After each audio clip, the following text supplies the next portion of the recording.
Yes people, good morning, good afternoon, good evening to all of you. कैसे सब लोग? Hope so आप सब लोग बहुत बढ़िया रहेंगे। मैं बता दूं, मैं भी बहुत अच्छा हूं। तो चलिए आज से हम रिवाइज करने वाले हैं सीए फाइनल का paper number 4, that is direct tax and international taxation का रिवीजन लेक्चर्स। अब एक बात बताइए, सबसे पहली चीज ये है कि इनकम टैक्स कौन सी गवर्नमेंट लेती है? तो इनकम टैक्स है वो सेंट्रल गवर्नमेंट लेती है, और सेंट्रल गवर्नमेंट को यह पावर दे रखा है हमारे कॉन्स्टिट्यूशन ऑफ इंडिया में आर्टिकल 246 का 7 शेड्यूल, और 7 शेड्यूल में लिस्ट 1 जो यूनियन लिस्ट है उसका एंट्री नंबर 82 है, वो ये पावर देता है सेंट्रल गवर्नमेंट को कि वो इनकम पे टैक्स ले सकती है अदर देन एग्रीकल्चर इनकम। अब क्वेश्चन ये आता है, क्या एग्रीकल्चर इनकम पे टैक्स नहीं लगता? एग्रीकल्चर इनकम पे आज की डेट में टैक्स नहीं लगता, लेकिन एग्रीकल्चर इनकम पे टैक्स लेने का पावर है वो हमारी स्टेट गवर्नमेंट को दे रखा है, और स्टेट गवर्नमेंट चाहे तो एंट्री नंबर 46 स्टेट लिस्ट की जो है उसके हिसाब से हमारी स्टेट गवर्नमेंट टैक्स ले सकती है। अब एक बात समझिए, इनकम टैक्स को समझने के लिए आपको इनकम टैक्स लॉ को समझना पड़ेगा। इनकम टैक्स लॉ में क्या क्या आता है? सबसे पहले income tax act. Income tax act जो है वो basically main source of the income tax law है। उसके साथ में इनकम टैक्स रूल्स आते हैं। रूल्स क्या होते हैं? जो एक्ट को सपोर्ट करने के लिए रूल्स बनाए जाते हैं। जैसे एक्ट में लिखा हुआ है कि डेप्रिसिएशन आपको अलाउ होगा at the prescribe rate. Prescribe rate कहां पे दे रखी है? रूल्स में दे रखी है। रूल्स के बाद में एवरी ईयर अमेंडमेंट्स होते हैं, वो एनुअल फाइनेंस एक्ट के थ्रू होते हैं। आपके एग्जाम के लिए फाइनेंस एक्ट 2023 एप्लीकेबल है। फाइनेंस एक्ट 2023 कैसे बना? उसके लिए सबसे पहले फाइनेंस बिल 2023 आया था, निर्मला सीतारमण जी ने पार्लियामेंट में प्रेजेंट किया था budget as on the 1 Feb 2023, और उसके बाद में प्रेसिडेंट ने उस पे जो साइन किया वो 31 मार्च 2023 को किया, और जिस दिन साइन किया वो फाइनेंस एक्ट बन गया। उसके बाद सर्कुलर एंड नोटिफिकेशन क्या होता है? देखो, नोटिफिकेशन क्या होता है? किसी भी अमेंडमेंट का इफेक्ट देने के लिए, अमेंडमेंट लाने के लिए नोटिफिकेशन लाया जाता है। लेकिन सर्कुलर क्या होता है? कोई भी चीज को क्लेरिफाई करने के लिए, कुछ क्लैरिटी की कमी थी, उस क्लैरिटी को देने के लिए वहां पे सर्कुलर लाया जाता है। एक चीज समझना, notification is binding for all, means SSC के लिए भी बाइंडिंग है, इनकम टैक्स डिपार्टमेंट के लिए भी बाइंडिंग है, लेकिन circular is binding only to the department. लेकिन एसएससी उसका बेनिफिट ले सकता है अगर वो एसएससी के लिए बेनिफिशियल है तो। उसके बाद में आपके सुप्रीम कोर्ट और हाई कोर्ट के जजमेंट है वो आपके लिए रिलेवेंट रहेंगे, और वो भी आपको नॉलेज होना चाहिए। उसके साथ में सेक्शन 4 होती है charging section of income tax. Income tax कब लगता है? तो मैं बता दूं, income tax every assessment year में लगता है, एवरी पर्सन पे लगता है। जो आप प्रीवियस ईयर में इनकम कमाते हो उस पे असेसमेंट ईयर में आपको इनकम टैक्स है वो पे करना पड़ता है, और उसके लिए रेट कौन सी लेते हैं? फाइनेंस एक्ट की रेट है वो लेते हैं। असेसमेंट ईयर प्रीवियस ईयर क्या रहता है वो अपन ऑलरेडी इंटरमीडिएट वगैरह में ये सब चीजें पढ़ चुके हैं। प्रीवियस ईयर का मतलब होता है ऐसा ईयर जिस ईयर में आप इनकम को कमाते हो, और असेसमेंट ईयर का मतलब वो होता है जिस ईयर में आप उस पे टैक्स भरते हो। आपके एग्जाम के लिए प्रीवियस ईयर 23-24 है, असेसमेंट ईयर 24-25 है। एक चीज ध्यान रखना, assessment year is always for the 12 month. Assessment year हमेशा 12 मंथ का रहेगा। प्रीवियस ईयर है वो भी नॉर्मली 12 मंथ का रहता है, लेकिन प्रीवियस ईयर 12 मंथ से कम का हो सकता है। अगर आपने कोई नया बिजनेस चालू किया है या नया सोर्स ऑफ इनकम आया है, तो उस पर्टिकुलर केस में आपका प्रीवियस ईयर स्टार्ट होगा वहां से जहां से नया बिजनेस चालू किया, और प्रीवियस ईयर कंप्लीट हो जाएगा 31 मार्च ऑफ दैट ईयर। अब एक चीज समझना, पर्सन की डेफिनेशन में कौन कौन आता है? Individual, HUF, company, firm, AOP, BOI, local authority, artificial juridical person है। ये पर्सन 7 लोग हैं, वो पर्सन की डेफिनेशन में आते हैं। एसएससी कौन होता है? कोई भी पर्सन अगर लाइबल टू पे टैक्स है अंडर इनकम टैक्स एक्ट, या liable to pay any other sum like penalty, interest वगैरह पे करने के लिए लाइबल है, तो वो एसएससी हो जाएगा। एक चीज ध्यान रखना, every SSC is a person but every person is not SSC. आप लोग पर्सन है, बट अगर आप इनकम टैक्स नहीं भरते हैं तो आप पर्सन ही है। लेकिन मैं पर्सन भी हूं और मैं एसएससी भी हूं, क्योंकि मैं इनकम टैक्स भरता हूं तो मैं एसएससी भी बन जाऊंगा। अब एक चीज समझना, कुछ इनकम ऐसी होती है, नॉर्मली क्या होता है कि प्रीवियस ईयर में जो आप इनकम कमाते हो ना उस पर टैक्स आप असेसमेंट ईयर में भरते हो। मींस प्रीवियस ईयर में जो भी आप इनकम कमाओगे उसका रिटर्न आप फाइल करोगे, वो असेसमेंट ईयर में फाइल करोगे। टैक्स है वो भी असेसमेंट ईयर में भरते हैं, लेकिन नाउअडेज प्रीवियस ईयर में आपका टीडीएस, टीसीएस, एडवांस टैक्स जाता है वो प्रीवियस ईयर में जाता है, बट आप रिटर्न फाइल करते हो वो असेसमेंट ईयर में करते हो। लेकिन गाइस, उसके 5 ऐसे एक्सेप्शनल केसेस है जिसमें क्या होता है, आप प्रीवियस ईयर में इनकम कमा रहे हो और प्रीवियस ईयर में ही आपको टैक्स भरना पड़ेगा, प्रीवियस ईयर में ही आपको अपना इनकम टैक्स रिटर्न फाइल करना पड़ेगा। तो मैं क्या बोल रहा हूं, देयर आर 5 केसेस जिसपे आप इनकम प्रीवियस ईयर में कमा रहे हो और प्रीवियस ईयर में ही आपको उस पर टैक्स भरना पड़ेगा। आप बोलोगे सर कौन कौन से ये 5 केसेस है? सबसे पहला, अगर आपको याद रहेगा तो एक सेक्शन होती है 172। 172 क्या बोलती है कि अगर कोई भी नॉन रेजिडेंट पर्सन है, नॉन रेजिडेंट है, और वो इंडियन पोर्ट पे अपनी शिप लेके आता है, इंडियन पोर्ट पे जब वो शिप आती है, ठीक है, तो शिप को इंडियन पोर्ट से जब वो इंडियन पोर्ट छोड़ के जाता है ना, तो इंडियन पोर्ट से जैसे ही वो छोड़ के जाएगा उससे पहले पहले उसको इंडिया में टैक्स भरना पड़ेगा, अपना रिटर्न फाइल करना पड़ेगा प्रीवियस ईयर में ही। आपको पता है वहां इनकम कैसे कैलकुलेट करते थे? तो इनकम कैलकुलेट करने के लिए आपको क्या करना है, इंडियन पोर्ट से जितना भी गुड्स है, पैसेंजर है, वो लोड हुआ है, उसका जो टोटल अमाउंट होता है उसका 7.5% आप इनकम ले लीजिए, उस पर 40% की रेट से टैक्स कैलकुलेट कर लीजिए, और अगर सरचार्ज लगता है तो ऐड कर दीजिए, health and education cess add कर दीजिए, इतना आपको टैक्स इंडिया में पे करके जाना पड़ेगा। That is the section 172।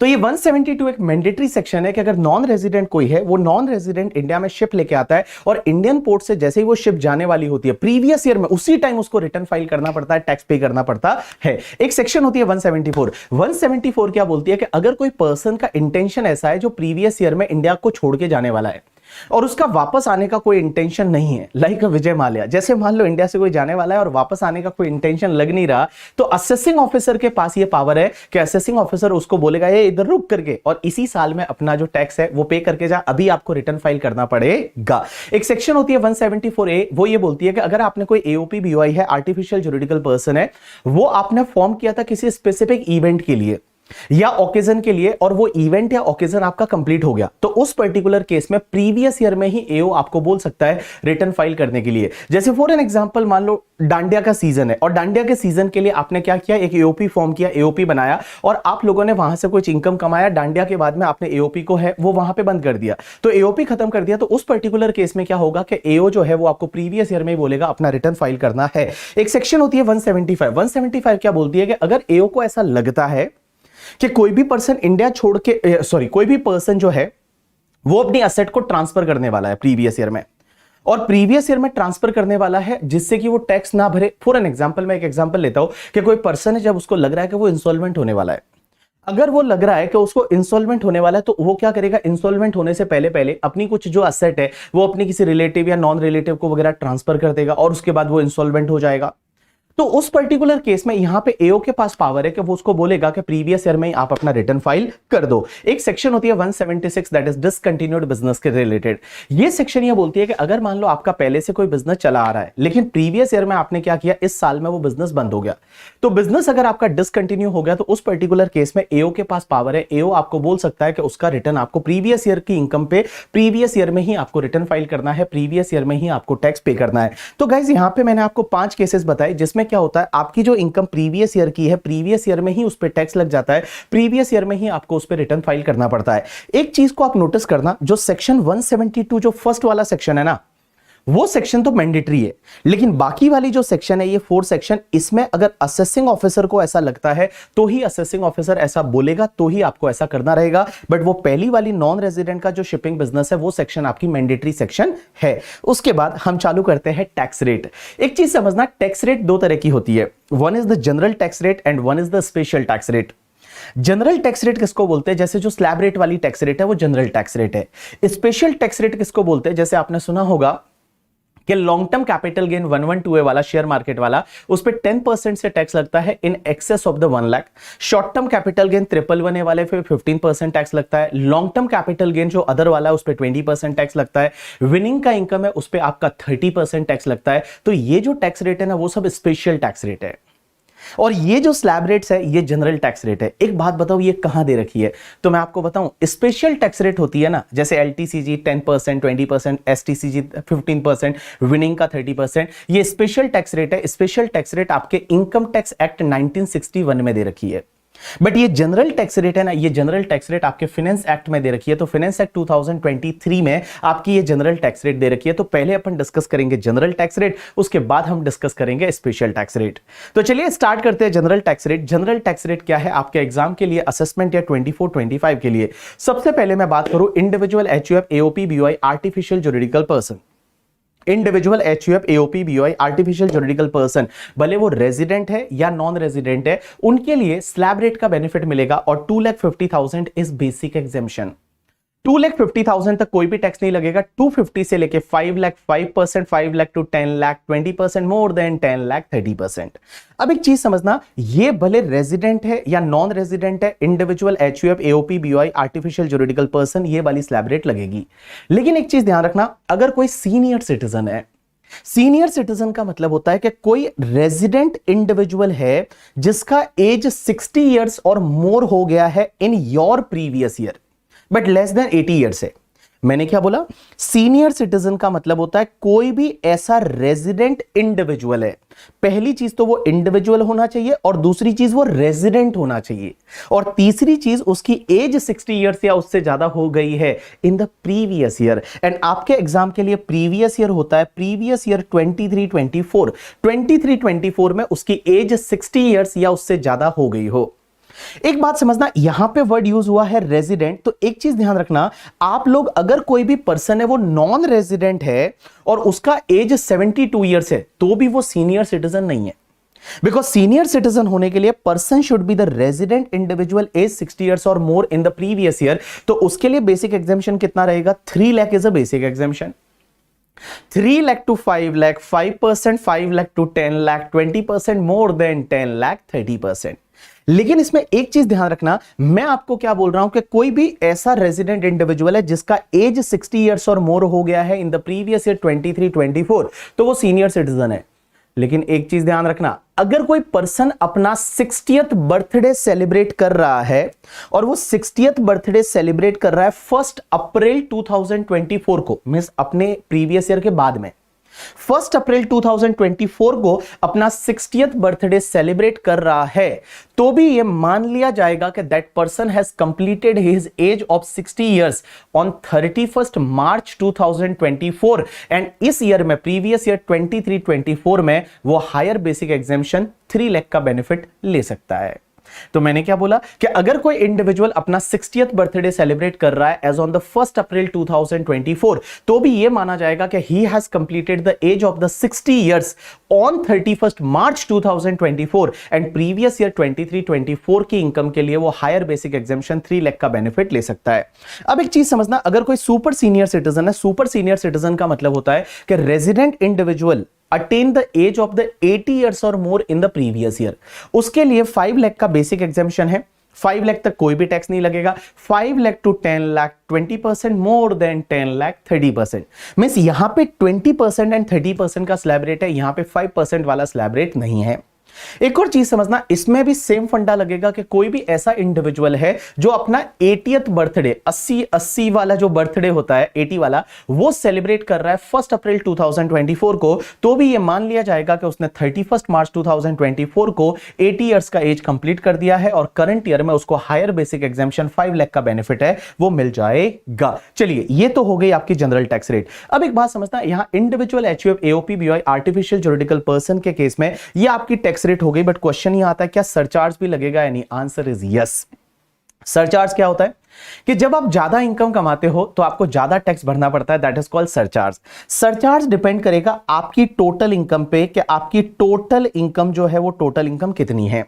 अब एक चीज ध्यान रखना, आपकी टोटल इनकम जो है ना वो अप टू 50 लाख है। अगर मान लो आपकी टोटल इनकम 50 लाख तक ही है तो आपको कोई भी सरचार्ज नहीं लगेगा। आपकी जो टोटल इनकम है वो मान लो मोर देन 50 लाख है, लेकिन 50 लाख से लेके और 1 करोड़ तक है, तो आपको सरचार्ज है वो 10% की रेट से लगेगा।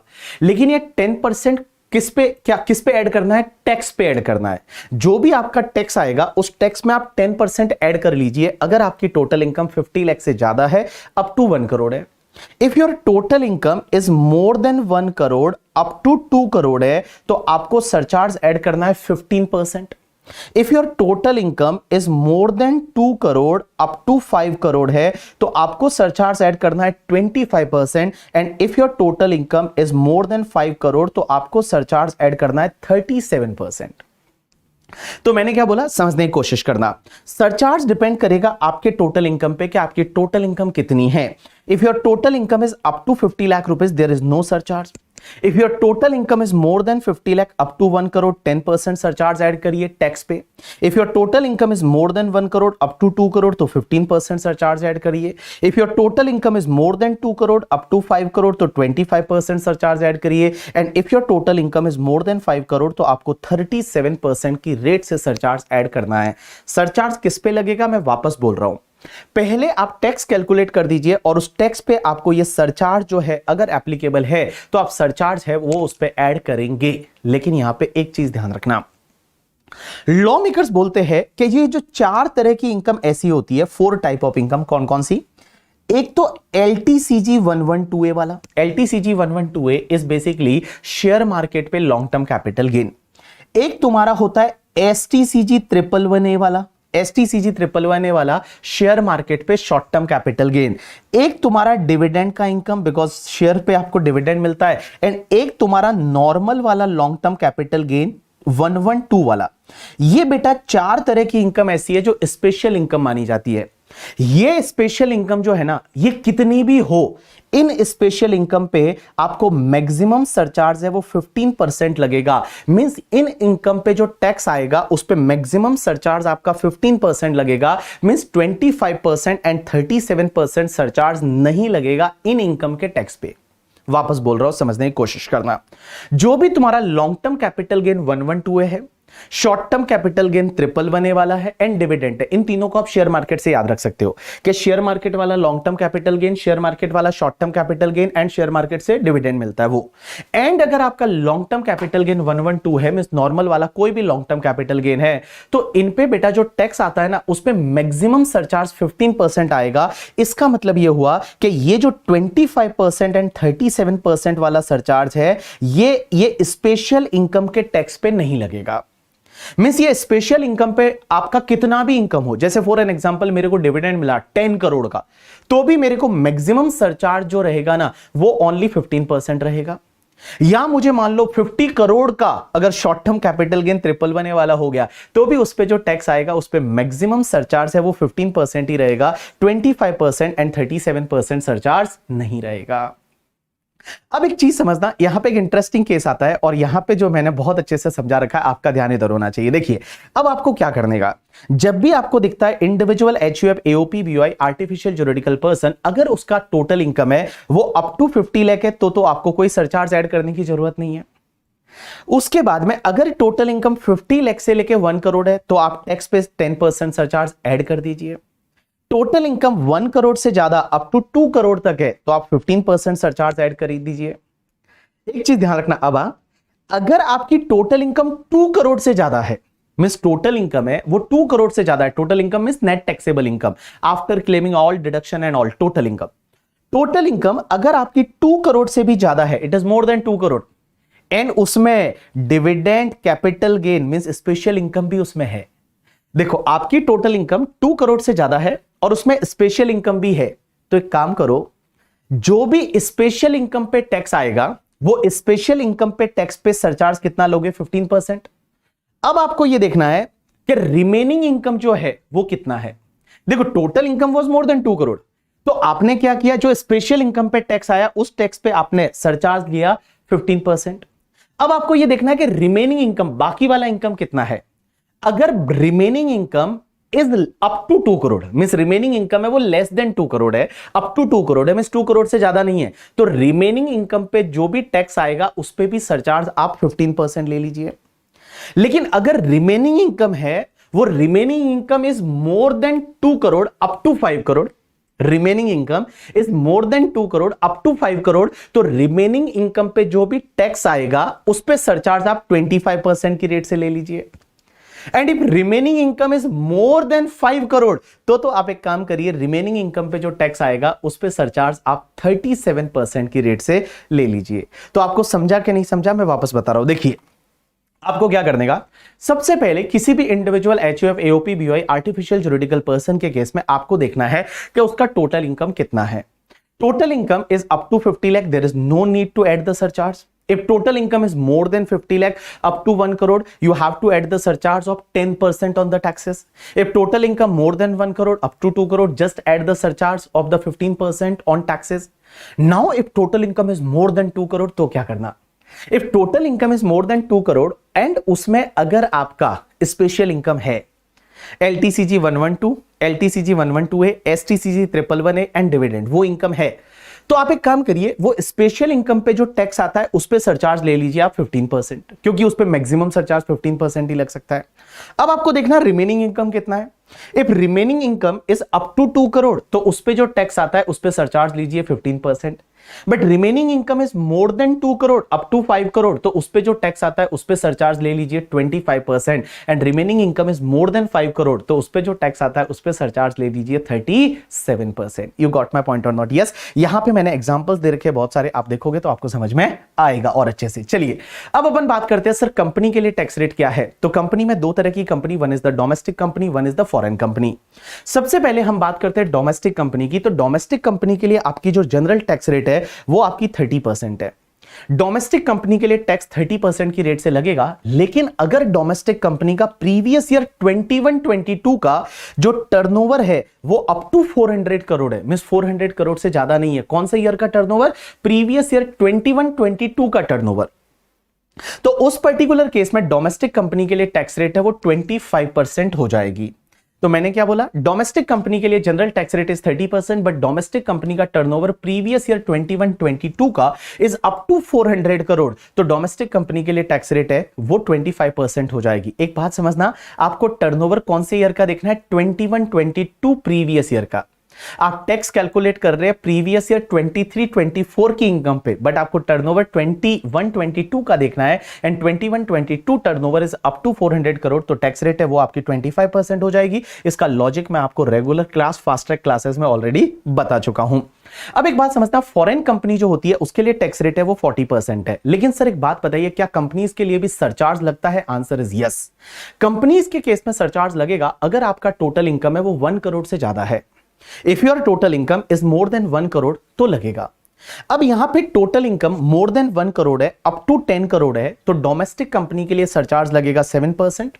And if your total income is more than 10 crore तो डोमेस्टिक कंपनी के लिए सरचार्ज लगेगा 12%। और वहीं फॉरेन कंपनी के लिए 2% एंड 5% हो जाएगा इंस्टेड ऑफ द 7% एंड 12%। तो मैंने क्या बोला? देखिए, domestic company total income is more than 1 crore up to 10 crore 7% surcharge, more than 10 crore तो आपका 12% सरचार्ज। फॉरेन कंपनी के केस में वही 2% एंड 5%। अब एक और चीज समझना, जो भी तुम्हारी फर्म होती है, LLP होती है, लोकल अथॉरिटी होती है, उस पर फ्लैट टैक्स रेट लगेगा 30% की रेट से। एंड सरचार्ज लगेगा if your total income is more than 1 crore तो सरचार्ज लगेगा 12% की रेट से सरचार्ज लगेगा। तो मैंने क्या बोला? Partnership firm, LLP, local authority के लिए tax rate is 30%। Surcharge is applicable if your total income is more than 1 crore at the rate 12%। उसके बाद में कोऑपरेटिव सोसाइटी की अगर मैं बात करूं तो cooperative society is basically AOPBY, but यहां पे कोऑपरेटिव सोसाइटी की टैक्स रेट है वो अलग से दे रखी है। कोऑपरेटिव सोसाइटी के लिए अप टू 10,000 तक आपको 10% की रेट से टैक्स लगेगा। 10,000 इनकम से लेकर 20,000 तक आपका 20%, और 20,000 से ज्यादा इनकम होगा तो उस पर 30% की रेट से टैक्स लगेगा। सरचार्ज कोऑपरेटिव सोसाइटी के लिए सेम वैसे ही लगेगा जैसे डोमेस्टिक कंपनी के केस में लगता है, 7% and 12%। Means total income more than 1 crore up to 10 crore then 7%, more than 10 crore then 12% की रेट से। अब एक और चीज समझना, ये जितने भी एसएससी के केस में हमने टैक्स रेट देखा है, जो भी टैक्स आता है प्लस करिए उसमें सरचार्ज इफ एप्लीकेबल, उसमें आपको 4% हेल्थ एंड एजुकेशन सेस आपको ऐड करना रहेगा ऑल एसएससी के केस में। उसके बाद में एक चीज समझना, कोई भी आपका इनकम होती है, total income as well as जो आपका नेट टैक्स पेबल आता है, that has to be rounded up in the nearest rupees of the 10। Means 24,000 अगर 825 आया है तो आपको 830 जाना है, 821 आया है तो आपको 820 लेना है, 828 आया है तो आपको 830 लेना है। इसका मतलब आपको 1 2 3 4 है तो उस फ्रैक्शन को छोड़ दीजिए, लोअर 10 में आ जाइए। 5 6 7 8 9 है तो आपको हायर वाले 10 में जाना है। उसके बाद में एक कॉन्सेप्ट आता है, that concept is called marginal relief. Marginal relief कहां कहां लगता है? तो मैं बता दूं, मार्जिनल रिलीफ वहां वहां लगेगा जहां जहां सरचार्ज लगता है। जहां जहां सरचार्ज लगता है, जैसे individual HUF, AOPBY, artificial juridical person के केस में, if your income is more than 50 lakh और if your income is more than 1 crore 2 crore 5 crore तो वहां सरचार्ज की रेट चेंज होती है। तो जहां जहां सरचार्ज लगता है वहां एक कॉन्सेप्ट मार्जिनल रिलीफ आता है। पार्टनरशिप फर्म के केस में if your income is more than 1 crore तो मार्जिनल रिलीफ देखना है। उसके बाद में कंपनी के केस में 1 करोड़ से ज्यादा है या 10 करोड़ से ज्यादा है तो आपको यहां मार्जिनल रिलीफ देखना है। मार्जिनल रिलीफ क्या होता है? तो एक बात बताओ, बहुत बार ऐसा होता है ना कि आपकी जितनी इनकम बढ़ी ना उससे ज्यादा आपका टैक्स बढ़ जाता है। Many time your tax increase is higher as compared to your increase in the income। मतलब जितना इनकम में इंक्रीज हुआ उससे ज्यादा आपके टैक्स में इंक्रीज हो जाता है, तो वहां पे गवर्नमेंट आपको मार्जिनल रिलीफ देती है। आप बोलोगे ये मार्जिनल रिलीफ की कोई सेक्शन है क्या? Answer is no. ये आपका फाइनेंस एक्ट आता है, उस फाइनेंस एक्ट में एक प्रोवाइजो के फॉर्म में लिखा होता है, तो इसकी कोई सेपरेट सेक्शन नहीं है। अब ये मार्जिनल रिलीफ कैसे मिलती है? तो देखो अपन एक एग्जांपल लेते हैं, एग्जांपल से समझने की कोशिश करते हैं। जैसे मान लो एक कंपनी है that is Shri limited, Indian company है, उसका इनकम 1 करोड़ 1 लाख है और उस पर जो टैक्स रेट है वो 30% है। अब टैक्स रेट 30% है, तो एक बात बताओ, 1 करोड़ 1 लाख पे आपने टैक्स निकाला 30%, 30 लाख 30,000 आया। सरचार्ज लगेगा यानी आंसर इज यस 7% लगेगा, because income is more than 1 crore. So income 1 crore से ज्यादा है तो यहां पे 7% सरचार्ज लगेगा। 7% सरचार्ज आया 2,12,100, 30 लाख 30,000 प्लस 7%, तो टोटल हो गया 32,42,100। अब एक बात बताओ, यहां पे कंपनी ये बोलती है कि हमारी इनकम 1 करोड़ 1 लाख है, तो हमारा टैक्स आ रहा है 32,42,100 due to the surcharge. Company बोलती है कि हमसे गलती हो गई कि हमने 1 करोड़ 1 लाख कमाया। अगर हमने 1 करोड़ ही अर्न किया होता तो हमारा टैक्स कितना होता? 30 लाख होता। अगर हमने 1 करोड़ ही अर्न किया होता तो हमारा टैक्स कितना होता? 30 लाख होता।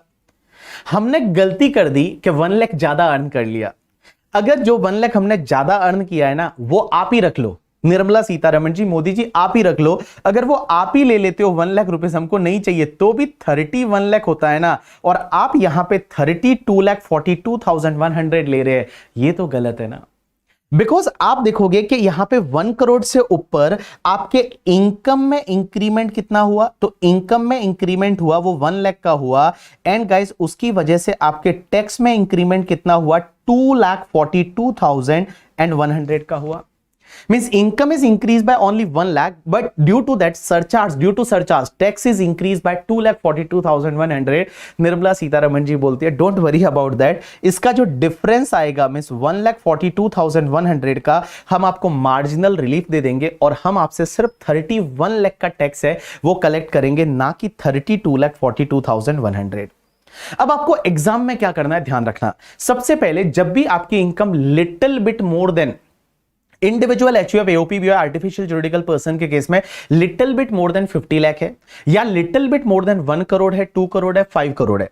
कंपनीज के केस में little bit more than 1 crore 10 crore है। पार्टनरशिप फर्म के केस में little bit more than 1 crore है। तो आपको चेक करना रहेगा। आप क्या करोगे, जैसे जो इनकम आती है उस इनकम पे पहले आप टैक्स कैलकुलेट कर दीजिए, उस पे आप सरचार्ज ऐड कर दीजिए, और सरचार्ज ऐड करने के बाद आप यहां पे ऐसा लिखेंगे कि जो भी ये अमाउंट है 32,42,100, this amount is restricted to, ये रेस्ट्रिक्ट करेगा, किससे रेस्ट्रिक्ट करेगा कि टैक्स ऑन 1 करोड़। आपका 1 करोड़ ही इनकम होता तो कितना टैक्स आता, और प्लस कर दीजिए 1 करोड़ के ऊपर वाला जितना भी इनकम है वो as it is Nirmala Sitharaman ji को दे दीजिए।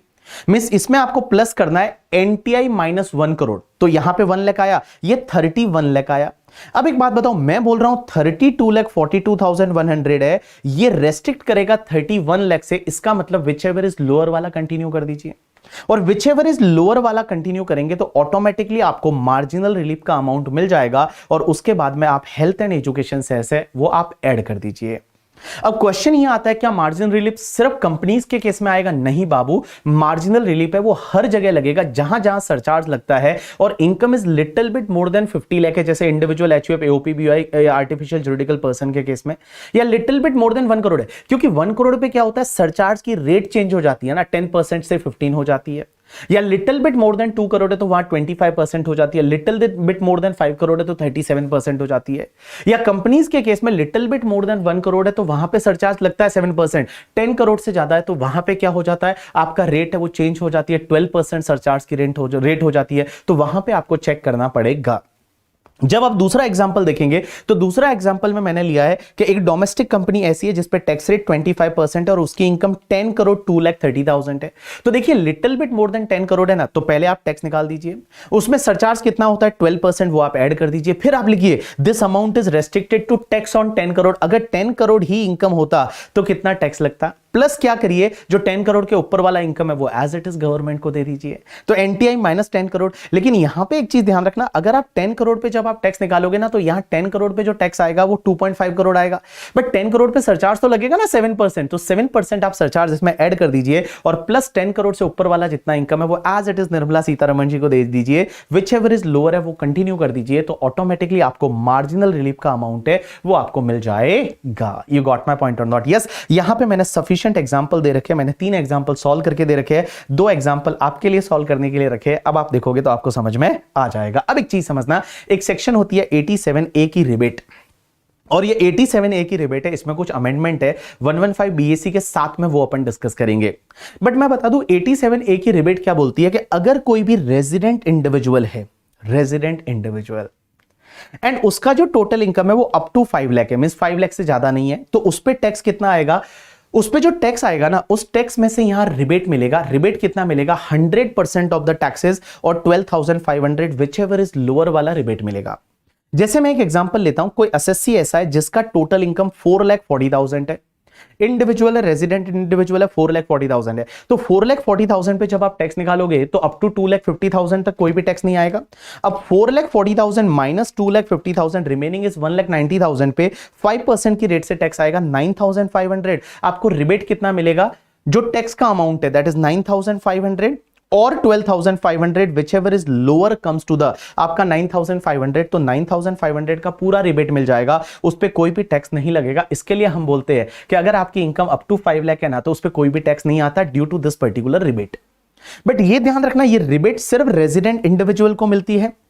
आपकी total income up to 5 lakh होना चाहिए, तो रिबेट कितना मिलेगा? 100% ऑफ द टैक्सेस और 12,500 विच एवर इज लोअर। एक और चीज ध्यान रखना कि सर यहां पे कौन से टाइप की इनकम है तो ये रिबेट नहीं मिलेगी। मैं बताऊं, यहां पे किसी भी टाइप की इनकम है, भले लॉन्ग टर्म कैपिटल गेन 112 वाला है, normal long term capital gain, short term capital gain 111 share market वाला है, विनिंग का इनकम है, ऑल टाइप ऑफ इनकम के सामने ये रिबेट मिलती है, लेकिन एक इनकम के सामने नहीं मिलती, और वो इनकम है LTCG 112A। जो LTCG 112A mean share market से जो तुम्हारा लॉन्ग टर्म कैपिटल गेन होता है ना, शेयर मार्केट वाला, उसके उस इनकम पे टैक्स जो आएगा उसके सामने ये रिबेट नहीं मिलती। बाकी any other type of the income है उसके सामने ये रिबेट मिल जाएगी, कोई दिक्कत नहीं है। अब एक और चीज समझना, यहां पे अगर आपकी इनकम 5 लाख से ज्यादा हुई तो ये रिबेट नहीं मिलेगी।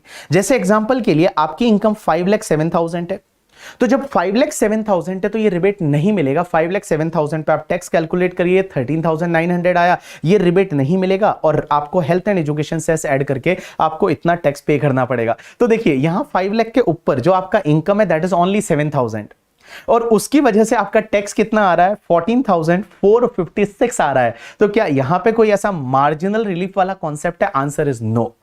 87A में यहां पे मार्जिनल रिलीफ वाला कॉन्सेप्ट नहीं है, लेकिन सेक्शन एक 115 BAC अभी अपन पढ़ेंगे, 115 BAC में पढ़ाऊंगा, वहां पे मार्जिनल रिलीफ वाला कॉन्सेप्ट आएगा 87A में भी, बट वो तभी आएगा जब 115 BAC लग रहा है। विदाउट 115 BAC यहां पे 5 लाख का लिमिट है और 5 लाख तक का आपका इनकम है, तो जो भी 100% ऑफ टैक्सेस और 12,500 विच एवर इज लोअर वाला रिबेट मिलेगा। 5 लाख से लिटिल बिट इनकम ज्यादा है तो ये रिबेट नहीं मिलेगा। मींस 5 लाख से बिल्कुल भी ऊपर हुआ, 5,15 रुपीज हो गया, तो भी आपको ये रिबेट 87A का नहीं मिलेगा। यू गॉट माई पॉइंट और नॉट? यस। चलिए अब अपन बात करते हैं ऑल्टरनेटिव टैक्सेशन रिजिम की। तो चलिए अब अपन चालू कर रहे हैं स्पेशल टैक्स रेट। मैंने आपको बोला था कि देखो जनरल टैक्स रेट है वो फाइनेंस एक्ट 2023 में दे रखी है, स्पेशल टैक्स रेट है वो इनकम टैक्स एक्ट 1961 में दे रखी है, और स्पेशल टैक्स रेट है ना वो जितनी भी है वो चैप्टर 12 होता है। अपने इनकम टैक्स एक्ट में चैप्टर्स होते हैं, और चैप्टर जो 12 होता है एक्ट का उसमें स्पेशल टैक्स रेट दे रखी है। तो चलिए सबसे पहले स्पेशल टैक्स रेट हम पढ़ रहे हैं, that is the 115BAA, that is 115 बा, क्या बोलेंगे? 115 बा। एक बात बताओ, मुझे बताओ डोमेस्टिक कंपनी के लिए टैक्स रेट क्या होता है? तो डोमेस्टिक कंपनी के लिए टैक्स रेट अभी अपन ने डिस्कस किया था, नॉर्मली 30%, बट डोमेस्टिक कंपनी का प्रीवियस ईयर 21-22 का turnover is up to 400 crore, तो आपका 25%, अदरवाइज 30% वो टैक्स रेट थी। सरचार्ज कितना था? 7% एंड 12%। अब एक बात समझना, एक सेक्शन होती है 115 बा, और 115 BAA ये बोलती है कि अगर कोई भी डोमेस्टिक कंपनी है वो चाहे तो टैक्स पे कर सकती है अपनी इनकम पे ओनली 22% की रेट से।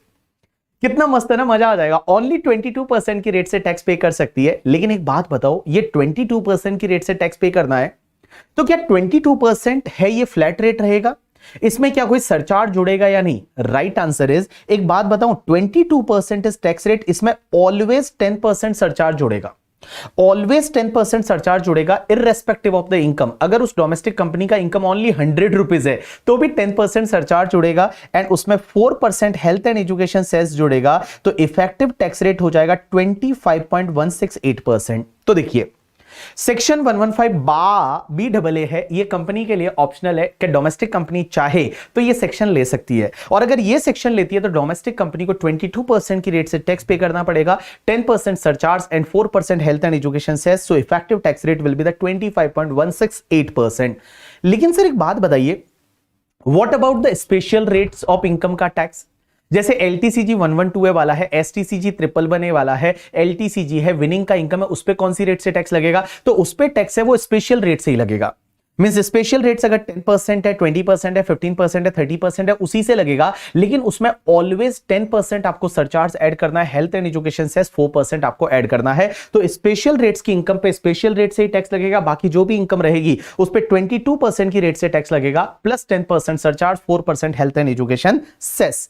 सर अगर अदर सोर्सेज का इनकम हुआ, हाउस प्रॉपर्टी का इनकम हुआ, उस पे कौन सी रेट से टैक्स लगेगा? उस पे भी 22% से ही लगेगा। मींस इफेक्टिव टैक्स रेट है वो 25.168% आ जाएगा। तो आप ऐसे याद रखोगे कि LTCG 112, STCG 111A विनिंग का इनकम, आपका STCG 111A के बाद LTCG नॉर्मल वाला, उस पे स्पेशल रेट्स होती है, वो स्पेशल रेट्स पे ही टैक्स लगेगा, plus 10% surcharge, 4% health and education cess. बाकी जितना भी इनकम, हाउस प्रॉपर्टी का इनकम है, PGBP का इनकम है, अदर सोर्सेज का इनकम है, उस पे 22% plus 10% plus 4% means 25.168% is effective tax rate. लेकिन एक चीज ध्यान रखना, अगर आप 115BAA का बेनिफिट लेते हो तो आपको एक और बेनिफिट मिलेगा, आपको मैट नहीं लगेगा। नॉर्मली कंपनीज के केस में मिनिमम अल्टरनेटिव टैक्स मैट लगता है, ये मैट आपको नहीं लगेगा। लेकिन सर एक बात बताइए, पुराना मैट क्रेडिट होगा उसका क्या करेंगे? क्योंकि मैट क्रेडिट जो है वो 15 इयर्स तक, असेसमेंट ईयर तक आप कैरी फॉरवर्ड कर सकते हैं। तो पुराना अगर मैट क्रेडिट है तो उसका क्या करेंगे? वो क्रेडिट लैप्स हो जाएगा, मींस उस क्रेडिट का कुछ भी नहीं होगा। अगर आपने ये सेक्शन ले ली 115BAA, तो जितना भी पुराना मैट क्रेडिट है वो तुम्हारा गया, वो लैप्स हो जाएगा, क्योंकि मैट अभी लगता नहीं है। अब एक और चीज समझना, अगर आप इस सेक्शन का बेनिफिट लेना चाहते हो तो आपको कुछ बलिदान देने पड़ेंगे, कुछ आहुतियां देनी पड़ेगी, कुछ सेक्रीफाइस करने पड़ेंगे। क्या क्या सेक्रीफाइस करने पड़ेंगे? सबसे पहले आप 10AA जो SEZ वाला डिडक्शन है वो आप नहीं ले सकते। यू नो दैट 10AA में 15 इयर्स तक आपको डिडक्शन मिलता है। SEZ में जो एक्सपोर्ट प्रॉफिट होता है उस पे फर्स्ट 5 इयर्स के लिए 100%, सेकंड 5 ईयर के लिए 50%, थर्ड 5 ईयर के लिए 50%, और amount transfer to SEZ reinvestment reserve whichever is lower, ये जो डिडक्शन मिलता है 10AA का वो नहीं मिलेगा। उसके बाद में आप एडिशनल डेप्रीशिएशन PGBP में नहीं ले सकते। PGBP में जो मैन्युफैक्चरिंग बिजनेस होता है उस पे एडिशनल डेप्रीशिएशन मिलता है, वो एडिशनल डेप्रीशिएशन आप नहीं ले सकते। उसके बाद में जो सेक्शन 33AB एंड 33ABA का जो डिडक्शन मिलता है, 33AB is a tea coffee rubber development board and 33ABA is a site restoration account. अगर आप प्रोडक्शन वगैरह में, मिनरल्स वगैरह के प्रोडक्शन में हो तो जो नाबार्ड में पैसा जमा कराते हैं उस पे जो डिडक्शन 33AB का मिलता है वो आपको नहीं मिलेगा, ABA का नहीं मिलेगा। उसके बाद guys section 3512, 3512A, 3513, 352AA and 352AB है, इसका डिडक्शन नहीं मिलेगा। ये क्या होता है? साइंटिफिक रिसर्च में डोनेशन के डिडक्शन। जब आप साइंटिफिक रिसर्च में आप डोनेशन देते हो, वो डोनेशन के जो डिडक्शन है वो नहीं मिलेंगे। 3512 में क्या होता है? अगर आप कोई भी research association, institute, college, university को आप साइंटिफिक रिसर्च के लिए देते हो, या 3 में क्या होता है? सोशल स्टैटिस्टिकल रिसर्च के लिए देते हो। 352AA में क्या होता है? इंडियन कंपनी को साइंटिफिक रिसर्च के लिए देते हो। 352AA में क्या होता है कि IIT नेशनल लेबोरेटरी को आप डोनेशन देते हो। तो आप ये ध्यान रखिए कि जो भी साइंटिफिक रिसर्च में हमने जो डोनेशन वाली डिडक्शन पढ़ी थी ना, वो नहीं मिलेगी। लेकिन अगर आप इन हाउस रिसर्च करते हो तो 3511 एंड 3514 में रेवेन्यू एंड कैपिटल एक्सपेंडिचर पे 100% डिडक्शन मिलता है, वो मिलेगा, वो कंटिन्यू रहेगा, even you are opting the section 115 अगर आप 115 ले रहे हो तो भी साइंटिफिक रिसर्च में जो इन हाउस रिसर्च की जो डिडक्शन है, जो आप अपने बिजनेस के लिए, रिसर्च के लिए खर्चा करोगे 3511 में और 3514 में 100%, वो आपको मिलेगा, वो कंटिन्यू रहेगा। सिर्फ डोनेशन वाली डिडक्शन है वो आपको नहीं मिलेगी। आप इसको ऐसे याद रखिए कि साइंटिफिक रिसर्च में जो डोनेशन वाली डिडक्शन है वो आपको नहीं मिलेगी। उसके बाद 35 एडी की डिडक्शन आपको नहीं मिलेगी। 35 एडी वो 14 specified business, cold chain facility, warehousing for agriculture produce and all, hospital, hotel and वो नहीं मिलेगा। 35 सीसीसी, 35 सीसीडी नहीं मिलेगा। 35 सीसीसी सीसीडी होता है agriculture extension project and skill development project पे 100% डिडक्शन मिलता है, वो नहीं मिलेगा। उसके बाद में एक चीज ध्यान रखना, deduction under chapter 6A, deduction under chapter 6A आपको एक भी डिडक्शन नहीं मिलेगा, लेकिन 3 डिडक्शन मिलेंगे। 3 डिडक्शन आप ले सकते हैं, एक तो 80 डबल जे डबल ए का ले सकते हैं, एक 80 LA का ले सकते हैं और 80 M का ले सकते हैं। बाकी कोई भी डिडक्शन आपको नहीं मिलेगा, जैसे 80 QQB, 80 RRB वगैरह जो ऐसे डिडक्शन वगैरह है वो नहीं मिलेंगे। 80 IA, 80 IB कुछ भी नहीं मिलेगा आपका। 80 क्या बोलते हैं उसको, पॉलिटिकल पार्टी को डोनेशन वगैरह कोई डिडक्शन नहीं मिलेगा। 3 डिडक्शन ले सकते हैं, एक तो 80 डबल जे डबल ए ले सकते हैं। 80 डबल जे डबल ए को कैसे याद रखते हैं, जा मत आ। आप एम्प्लॉय को क्या बोलते हो, जा मत आ। जो नए एम्प्लॉय रिक्रूट करते हो उन पे सैलरी जो देते हो उसका 30% का deduction 80 double J double A में मिलता है, वो मिलेगा। 80 LA का डिडक्शन मिलेगा। 80 LA क्या होता है कि IFSC में लोकेटेड अगर आपका कंपनी है तो 10 इयर्स तक टैक्स नहीं लगता, वो 80 LA मिलेगा। और 80 M क्या होता है, इंटर कॉर्पोरेट डिविडेंड। अगर एक डोमेस्टिक कंपनी है उसको किसी भी दूसरी डोमेस्टिक कंपनी से, फॉरेन कंपनी से, बिजनेस ट्रस्ट से डिविडेंड मिलता है और वो इस साल में वापस किसी को डिविडेंड दे रही है और रिटर्न फाइलिंग की ड्यू डेट से 1 महीना पहले तक जितना भी डिविडेंड डिस्ट्रीब्यूट किया, विचएवर इज लोअर वाले का एक 80 M का डिडक्शन मिलता है इंटर कॉर्पोरेट डिविडेंड पे, वो मिलेगा। बाकी कोई भी डिडक्शन अंडर चैप्टर 6 से नहीं मिलेगा। तो देखिए मैंने आपको क्या बताया कि अगर कोई भी डोमेस्टिक कंपनी है वो चाहे तो 22% की रेट से टैक्स पे कर सकती है। लेकिन सर एक बात बताओ, ये डोमेस्टिक कंपनी क्या न्यू होनी चाहिए या ओल्ड होनी चाहिए? कोई भी हो सकती है, न्यू भी है तो भी चलेगा, ओल्ड है तो भी चलेगा। अगर ये डोमेस्टिक कंपनी मैन्युफैक्चरिंग कंपनी है तो भी चलेगा, नॉन मैन्युफैक्चरिंग कंपनी है तो भी चलेगा, सर्विस प्रोवाइडर है तो भी चलेगा। अगर डोमेस्टिक कंपनी चाहे तो 22% की रेट से टैक्स पे कर सकती है, 22% plus 10% plus 4%, so effectively it will be the 25.168%। Special rates पे इनकम स्पेशल रेट से ही लगेगा, बट 10% सरचार्ज लगेगा, 4% हेल्थ एंड एजुकेशन सेस लगेगा। कंपनी को क्या क्या छोड़ना पड़ेगा, तो कंपनी को सरेंडर करना पड़ेगा। 10 AA का डिडक्शन नहीं मिलेगा, एडिशनल डेप्रिसिएशन नहीं मिलेगा, 33 AB ABA नहीं मिलेगा, साइंटिफिक रिसर्च में डोनेशन वाली डिडक्शन नहीं मिलेगी, 35 AD नहीं मिलेगा, 35 CCC CCD नहीं मिलेगा, एनी डिडक्शन अंडर चैप्टर 6 से नहीं मिलेगा, बट 3 डिडक्शन मिलेंगे। कौन से? एक तो 80 डबल जे डबल ए, जा मत आ। एम्प्लॉय को आप क्या करते हो, नए एम्प्लॉय को रिक्रूट करते हो, ठीक है। उसके बाद 80 LA मिलेगा, 80 M मिलेगा। एक और चीज समझना, लॉ मेकर्स बोलते हैं कि इन डिडक्शन की वजह से अगर कोई पुराना ब्रॉट फॉरवर्ड लॉस है या अनएब्सॉर्ब डेप्रिसिएशन है तो उसको आप सेट ऑफ नहीं कर सकते, वो लैप्स हो जाएगा। जैसे मान लो पुराना तुम्हारा कोई लॉस है स्पेसिफाइड बिजनेस से रिलेटेड, या पुराना अनएब्सॉर्ब डेप्रिसिएशन में एडिशनल डेप्रिसिएशन है, तो वो आपको इग्नोर करना पड़ेगा, उसको अब आप सेट ऑफ नहीं कर सकते करके, ठीक है। तो मैंने क्या बोला, इन डिडक्शन की वजह से अगर कोई पुराना तुम्हारा लॉस या अनएब्सॉर्ब डेप्रिसिएशन है तो वो लैप्स हो जाएगा, उसको अब आप सेट ऑफ कैरी फॉरवर्ड नहीं कर सकते। अब एक और चीज समझना, अगर आपको इस सेक्शन का बेनिफिट लेना है तो आपको क्या करना पड़ेगा, रिटर्न फाइलिंग की ड्यू डेट से पहले पहले, जो आपकी रिटर्न फाइलिंग की ड्यू डेट होती है, रिटर्न फाइलिंग की ड्यू डेट से पहले पहले आपको एक फॉर्म फाइल करना पड़ेगा, दैट इज 10IC फॉर्म। और 10IC फॉर्म में आपको बोलना पड़ेगा कि हम 115 BAA है उसका बेनिफिट लेना चाहते हैं। और अगर आपने एक बार इस सेक्शन का बेनिफिट ले लिया तो बेटा अगले साल से हर साल फिर ये सेक्शन लगेगी, हर साल फिर आपको 22% की रेट से ही टैक्स भरना पड़ेगा। एक बार आपने ये ऑप्शन ले लिया तो फिर आप विड्रॉ नहीं कर सकते, इस सेक्शन में ही रहना पड़ेगा। लेकिन यहां पे एक पॉइंट ये बोलता है कि अगर मान लो आपने ये सेक्शन ले लिया जिसमें आप 22% की रेट से टैक्स पे कर रहे हैं, लेकिन आगे जाके कोई कंडीशन को आपने सेटिस्फाइड नहीं किया, जैसे मान लो किसी ईयर आपने ये डिडक्शन ले ली है, एडिशनल डेप्रिसिएशन वगैरह, तो आप इस सेक्शन से बाहर आ जाओगे। और अगर आप एक बार 115 बा से बाहर आ गए ना तो वापस आप 115 बा नहीं ले सकते, वापस फिर आप इस सेक्शन में नहीं आ सकते हैं। यू गॉट माय पॉइंट और नॉट? यस। अब एक और चीज समझना, एक सेक्शन है 115 BAB। 115 BAB मतलब 115 बेब बोलेंगे, क्या बोलेंगे, 115 बेब करके। तो एक सेक्शन है 115 babe, that is 115 BAB। 115 BAB ये बोलती है कि अगर कोई भी न्यू डोमेस्टिक मैन्युफैक्चरिंग कंपनी है तो वो कंपनी चाहे तो ये सेक्शन का बेनिफिट ले सकती है और सिर्फ 15% की रेट से टैक्स पे कर सकती है। तो देखिए बेटा, पहली चीज यहां पे न्यू होनी चाहिए कंपनी, डोमेस्टिक कंपनी होनी चाहिए, मैन्युफैक्चरिंग कंपनी होनी चाहिए, तो वो चाहे तो 15% की रेट से टैक्स पे कर सकती है अपनी बिजनेस की इनकम पे।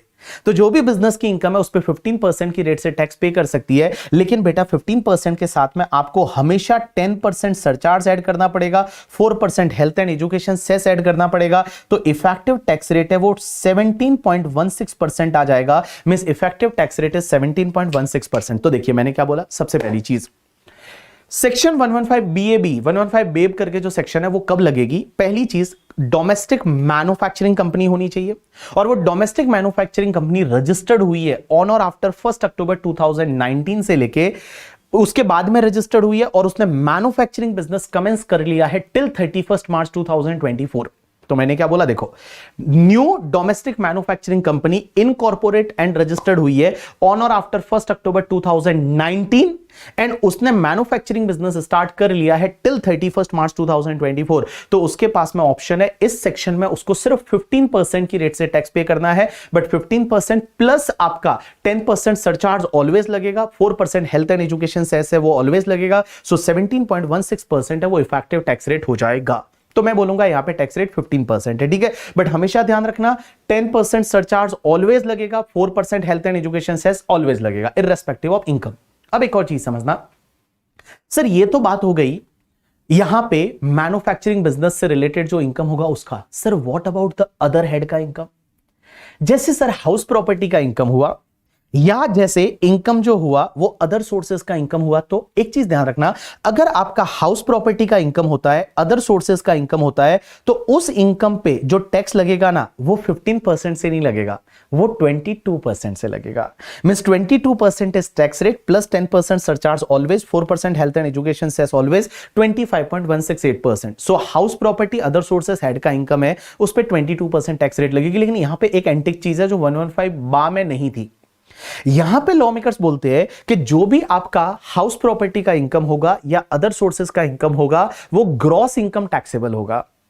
ग्रॉस इनकम टैक्सेबल होगा, इसका मतलब उसके सामने कोई भी खर्चे का डिडक्शन नहीं मिलेगा, कोई भी खर्चे का डिडक्शन नहीं मिलेगा। जो ग्रॉस इनकम है वो टैक्सेबल होगा। जैसे हाउस प्रॉपर्टी में म्युनिसिपल टैक्सेस है या 30% स्टैंडर्ड डिडक्शन या इंटरेस्ट ऑन लोन का डिडक्शन, वो नहीं मिलेगा। जो ग्रॉस हाउस प्रॉपर्टी की इनकम है वो टैक्सेबल होगी, अदर सोर्सेज की ग्रॉस इनकम है वो टैक्सेबल होगी। उसके सामने किसी भी खर्चे या अलाउंसेस का डिडक्शन वगैरह आपको नहीं मिलेगा। सर एक बात बताओ, तो आपने क्या बोला, बिजनेस की इनकम है वो 15%, हाउस प्रॉपर्टी अदर सोर्सेज की इनकम है वो आपका 22%। Sir what about the special rates का इनकम? जैसे LTCG 112, LTCG 112 ए, LTCG 112 है, LTCG 112, STCG 111 है, विनिंग का इनकम, वो सब इनकम जो है वो स्पेशल रेट की इनकम स्पेशल रेट से ही टैक्सेबल होगी, बट प्लस करना पड़ेगा 10% surcharge, 4% health and education cess. अब एक और चीज समझना, अगर आपको शॉर्ट टर्म कैपिटल गेन हो गया तो देखो शॉर्ट टर्म कैपिटल गेन अगर डेप्रीशिएबल असेट वाला है, क्योंकि एक बात बताओ, डेप्रीशिएबल असेट्स वाला शॉर्ट टर्म कैपिटल गेन है तो डेप्रीशिएशन आपने लिया होगा तो आपने बिजनेस की इनकम कम की होगी, और बिजनेस की इनकम कम की होगी तो आपने 15% की रेट से टैक्स सेव किया होगा। तो अगर आपका डेप्रीशिएबल असेट बेचते हो और उस पर शॉर्ट टर्म कैपिटल गेन हुआ तो आपको टैक्स भी 15% से ही लगेगा, 15% प्लस 10% प्लस 4%। लेकिन अगर नॉन डेप्रीशिएबल असेट पे शॉर्ट टर्म कैपिटल गेन है then it will be taxable as per 22%। तो देखिए मैंने ये सेक्शन क्या बोली, 115 बेब। 115 बेब क्या बोलती है कि अगर न्यू डोमेस्टिक मैन्युफैक्चरिंग कंपनी है जो सेटअप एंड रजिस्टर्ड हुई है 1 अक्टूबर 2019 के बाद में, मैन्युफैक्चरिंग बिजनेस स्टार्ट हुआ है till 31 March 2024, tax rate is 15%। Special rates की इनकम पे स्पेशल रेट से, हाउस प्रॉपर्टी अदर सोर्सेज की इनकम पे 22% से, short term capital gain depreciable asset वाला है तो 15% से, नॉन डेप्रीशिएबल असेट वाला है तो 22% से, और बट उसमें हमेशा ऐड करना है 10% surcharge and 4% health and education cess करके। अब एक चीज समझना, अगर आपने एक्सेस प्रॉफिट कंप्यूट किया, ये एक्सेस प्रॉफिट क्या होता है एक बात बताओ। जैसे मान लो मैं किसी कंपनी में शेयर होल्डर हूं, दो कंपनियां हैं, एक कंपनी मुंबई में है जो नॉर्मल वाली है, दूसरी कंपनी मैंने सेटअप की फॉर एन एग्जांपल रायपुर में और वो 115 BAB वाली है, तो उस पे टैक्स रेट कम लगेगा। अब मैं एक बात बताऊं, मैं हमेशा क्या करूंगा कि जिस पे 115 बेब का बेनिफिट मिल रहा है 15% का, उस पे प्रॉफिट में ज्यादा बताने की कोशिश करूंगा। तो मैं क्या करूंगा कि जो मेरी रायपुर वाली कंपनी है जिस पे टैक्स रेट 15% लग रहा है, मैं उसमें प्रॉफिट को इन्फ्लेट करूंगा। इन्फ्लेट कैसे करूंगा, वहां से किसी गुड्स को सेल करवाऊंगा मुंबई की कंपनी में, और सेल करवाऊंगा हाई वैल्यू पे, बिलिंग को चेंज करूंगा, जिससे क्या होगा, वहां टैक्स रेट ज्यादा लगेगा, टैक्स रेट है वो कम लगता है, वहां इनकम ज्यादा आएगी, टैक्स कम लगेगा, लेकिन मुंबई में टैक्स सेव होगा क्योंकि मुंबई की कंपनी 25-30% टैक्स पे कर रही है और वो सिर्फ 15% पे कर रही है रायपुर वाली। तो जब मैं ऐसा करूंगा तो मैं उसका प्रॉफिट ज्यादा बताऊंगा। यहां पे लॉ मेकर्स ने एक पावर दे रखा है एओ को under section 115 BAB sub section 6, और उसमें एओ देखेगा कि आपका प्रॉफिट कितना है। अगर नॉर्मल प्रॉफिट है तो नॉर्मल प्रॉफिट पे 15% टैक्स लगेगा, लेकिन जो सुपर प्रॉफिट हुआ, एक्सेस प्रॉफिट हुआ, तो उस पे जो है वो 30% की रेट से एओ टैक्स लगाएगा, प्लस 10% प्लस 4%। और यहां पे बेटा अगर वो ट्रांजैक्शन है इंटर कंपनीज के बीच में वो 20 करोड़ से ज्यादा है तो वहां पे आपका ट्रांसफर प्राइसिंग प्रोविजन भी लग जाएगा। यू गॉट माई पॉइंट और नॉट? यस। अब एक और चीज समझना, अगर आप 115 BAB लेते हो तो आपको मैट नहीं लगेगा। अब एक बात बताओ, मैट नहीं लगेगा तो मैट क्रेडिट आएगा ही नहीं, क्योंकि अभी मैं आपको बताऊंगा 115 BAB का आपको बेनिफिट लेना है ना, तो पहले साल में, मतलब जब ये कंपनी अपना पहला रिटर्न फाइल करेगी, पहले रिटर्न फाइल करने से पहले पहले उसको ये ऑप्शन एक्सरसाइज करना पड़ेगा। तो जब पहले ही साल से आप 115 BAB ले रहे हो तो ऑब्वियसली चीज है कि आपका कोई भी मैट क्रेडिट वगैरह आएगा ही नहीं। अब एक चीज समझना, अगर कोई भी डोमेस्टिक मैन्युफैक्चरिंग कंपनी है, new domestic manufacturing company 115 BAB 15% से टैक्स भरना चाहती है तो कुछ कंडीशन सेटिस्फाइड करनी पड़ेगी। पहली कंडीशन वही है कि कंपनी सेटअप एंड रजिस्टर्ड होनी चाहिए 1 अक्टूबर 2019 के बाद में, और मैन्युफैक्चरिंग बिजनेस स्टार्ट हो गया हो टिल 31 मार्च 2024। दूसरी कंडीशन है कि ये कंपनी न्यू होनी चाहिए, ये कंपनी जो है वो स्प्लिट अप या रिकंस्ट्रक्शन से नहीं बनाई हो, न्यू कंपनी होनी चाहिए, नया बिजनेस होना चाहिए। तीसरी कंडीशन यह है कि यह कंपनी जो भी प्लांट एंड मशीनरी लाएगी ना, वो प्लांट एंड मशीनरी न्यू होनी चाहिए। बट इसके 2 एक्सेप्शन है। पहला तो आपकी टोटल प्लांट एंड मशीनरी में 20% तक सेकेंड हैंड हो सकती है, एंड दूसरा अगर मान लो आपकी जो इंपोर्टेड प्लांट एंड मशीनरी है, जो इंडिया के बाहर से इंपोर्ट कर रहे हो, भले वो सेकेंड हैंड है तो भी वो न्यू ही मानी जाएगी for the purpose of this particular section. तो मैंने क्या बोला, देखो 3 कंडीशन। पहली कंडीशन, न्यू कंपनी होनी चाहिए, सेटअप एंड रजिस्टर्ड ऑन और after 1 October 2019, business should be commence till 31 March 2024। Second condition, it should be a new business, it should not be split up or reconstruction of existing business. Third condition, plant and machinery should be new, but 20% can be second hand or imported plant and machinery will be treated as new only for the purpose of this section. अब एक और चीज समझना, law बोलता है कि ये कोई भी ऐसी बिल्डिंग यूज नहीं करेंगे जो पहले एज अ होटल या कन्वेंशन सेंटर यूज हो चुकी है। मींस पहले क्या होता था, एक सेक्शन हुआ करती थी ATIE करके, और ATIE में डिडक्शन मिलता था होटल और कन्वेंशन सेंटर को, ठीक है। तो वो वाली होटल या कन्वेंशन सेंटर वाली बिल्डिंग ये अपने बिजनेस में यूज नहीं करेंगे। पांचवी कंडीशन ये है कि कंपनी जो है ना वो क्या करेगी, मैन्युफैक्चरिंग बिजनेस में एंगेज होनी चाहिए, और मैन्युफैक्चरिंग से साथ साथ में वो बिजनेस से रिलेटेड अगर कोई रिसर्च कर रहे हैं तो चलेगा। मींस मैन्युफैक्चरिंग बिजनेस है, उसके प्रोडक्ट से रिलेटेड कोई रिसर्च कर रहे हैं, या फिर जो गुड्स मैन्युफैक्चर कर रहे हैं उसका डिस्ट्रीब्यूशन कर रहे हैं, वही बिजनेस होना चाहिए। मींस कुल मिला के वो मैन्युफैक्चरिंग बिजनेस में होने चाहिए, किसी भी नॉन मैन्युफैक्चरिंग बिजनेस में नहीं होने चाहिए। मैन्युफैक्चरिंग बिजनेस में वो कंपनी होनी चाहिए। लेकिन एक चीज समझना, कुछ बिजनेस ऐसे हैं जो मैन्युफैक्चरिंग नहीं माने जाएंगे। नेगेटिव लिस्ट दे रखी है, कौन से बिजनेस मैन्युफैक्चरिंग नहीं माने जाएंगे। इन्होंने बोला कंप्यूटर सॉफ्टवेयर अगर आप बनाते हो ये मैन्युफैक्चरिंग नहीं है, computer software is not a manufacturing, mining business is not a manufacturing, अगर आप मार्बल ब्लॉक्स को छोटे छोटे स्लैब्स में काटते हो ये मैन्युफैक्चरिंग बिजनेस नहीं है, अगर आप गैस को सिलेंडर में भरते हो, गैस को सिलेंडर में भरते हो, बोटलिंग करते हो, ये मैन्युफैक्चरिंग नहीं है, अगर आप प्रिंटिंग और बुक्स की प्रिंटिंग करते हो या मूवी बनाते हो ये मैन्युफैक्चरिंग नहीं है, या कोई भी अदर नोटिफाइड बिजनेस अगर और भी वो नोटिफाई करते हो तो वो मैन्युफैक्चरिंग नहीं है। तो देखो पहली कंडीशन मैंने क्या बोली, कंपनी जो है मैन्युफैक्चरिंग बिजनेस में होनी चाहिए, मैन्युफैक्चरिंग बिजनेस उससे रिलेटेड रिसर्च कर रही है चलेगा, वो प्रोडक्ट को डिस्ट्रीब्यूट कर रही है चलेगा। लेकिन कुछ बिजनेस मैन्युफैक्चरिंग नहीं है, कौन कौन से, computer software development is not a manufacturing, mining, conversion of block into the slabs is not a manufacturing, bottling of gas into the cylinder या प्रिंटिंग ऑफ बुक्स और production of movies not a manufacturing. लेकिन एक चीज ध्यान रखना, अगर मान लो कोई भी कंपनी ऐसी है जो पावर जनरेशन बिजनेस में है, मींस इलेक्ट्रिसिटी जनरेट कर रही है, वो मैन्युफैक्चरिंग माना जाएगा। इलेक्ट्रिसिटी जनरेट कर रही है, वो electricity generation business will be treated as the manufacturing. अब एक और चीज समझना, कंपनी कुछ डिडक्शन नहीं ले सकती, कौन कौन से डिडक्शन नहीं ले सकती, 10AA SEZ वाला नहीं ले सकती, एडिशनल डेप्रीशिएशन नहीं ले सकती, 33AB ABA का डिडक्शन नहीं ले सकती, साइंटिफिक रिसर्च में जो डोनेशन वाली डिडक्शन है वो नहीं ले सकती, 35 AD नहीं ले सकती, 35 CCC CCD नहीं ले सकती, एनी डिडक्शन अंडर चैप्टर 6 से नहीं ले सकती, एक्सेप्ट दो ले सकती है। कौन कौन से? एक तो ATJJAA एंड ATM। ATJJAA मतलब जा मत आ, और ATM जो है वो इंटर कॉर्पोरेट डिविडेंड है, वो डिडक्शन कंपनी ले सकती है, उसको छोड़ के कोई भी अदर डिडक्शन नहीं ले सकती। अब एक और चीज समझना, इन सेक्शन की वजह से अगर कोई पुराना brought forward loss unabsorbed depreciation है तो वो इग्नोर करना पड़ेगा, वैसा केस प्रैक्टिकल लाइफ में नहीं आएगा। अब एक और चीज समझना, अगर मान लो कोई कंपनी है और ये कंपनी को ये सब कंडीशन सेटिस्फाइड करनी पड़ेगी। अब मान लो उसने कोई कंडीशन का वायलेशन कर दिया, जैसे यहां से जो कंडीशन दे रखी है, कंडीशन नंबर 3 से लेके 5 तक का वायलेशन कर दिया। 3 से 5 तक का वायलेशन कर दिया, means plant and machinery second hand 20% से ज्यादा हो गई, या उसने कोई ऐसी बिल्डिंग यूज कर दी जो होटल या कन्वेंशन सेंटर थी, या उसका बिजनेस मैन्युफैक्चरिंग नहीं रहा, तो उस पर्टिकुलर केस में वो कंपनी 115 बेब से बाहर आ जाएगी, और वो कंपनी चाहे तो 115 BAA जो है 22% वाला है, उसका बेनिफिट लेना चाहे तो वो कंपनी ले सकती है। अब एक और चीज समझना, अगर कोई कंपनी है वो ये सेक्शन का बेनिफिट लेना चाहती है ना, तो उसका जो पहला रिटर्न फाइल होगा, फर्स्ट रिटर्न, जब कंपनी इनकॉर्पोरेट होती है उस साल का पहला रिटर्न फाइल होता है, तो पहला रिटर्न फाइल होगा ना, उसमें ये ऑप्शन एक्सरसाइज करना पड़ेगा। फॉर्म होता है फॉर्म नंबर 10 ID, और before the due date of return filing of the first return ये ऑप्शन एक्सरसाइज करना पड़ेगा। अगर आप एक बार 115 BAB ले लेते हो तो फिर उससे बाहर नहीं आ सकते, आपको हमेशा वो लगेगा। लेकिन आगे जाके मान लो कोई कंडीशन का वायलेशन कर दिया, जैसे बिजनेस मैन्युफैक्चरिंग वगैरह नहीं रहा, तो फिर आप 115 BAB से बाहर आ जाओगे और नॉर्मल प्रोविजन लगेगा। लेकिन मैंने बोला कि कंडीशन अगर 3, 4 एंड 5 का वायलेशन हुआ तो कंपनी चाहे तो 115 BAB से बाहर आके और 115 BAA है वो कंटिन्यू कर सकती है। यू गॉट माई पॉइंट और नॉट? यस। चलिए, उसके बाद में एक सेक्शन आई है 115 BAC। इस साल से इस सेक्शन में अमेंडमेंट हुए हैं, और अमेंडमेंट आमूलचूक अमेंडमेंट है, मींस बहुत ज्यादा अमेंडमेंट है, हो सकता है एग्जाम में आ जाए।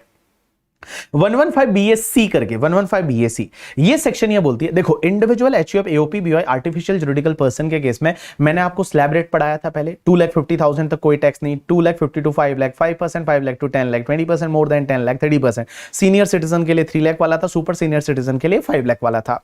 लेकिन ये सेक्शन इसी साल से लाई है और ये अमेंडमेंट हुआ है इस सेक्शन में, और ये सेक्शन क्या बोलती है कि अगर कोई भी इंडिविजुअल है, HUF है, AOP है, BOI है, आर्टिफिशियल जुरिडिकल पर्सन है, कोऑपरेटिव सोसाइटी को छोड़ के, कोऑपरेटिव सोसाइटी पे ये सेक्शन नहीं लगेगी, ये सेक्शन कोऑपरेटिव सोसाइटी पे नहीं लगेगी। कोऑपरेटिव सोसाइटी को छोड़ के अगर कोई इंडिविजुअल है, HUF है, AOP है, BOI है, आर्टिफिशियल जुरिडिकल पर्सन है, वो अगर चाहे तो अपनी इनकम पे टैक्स है वो इस स्लैब रेट से पे कर सकते हैं।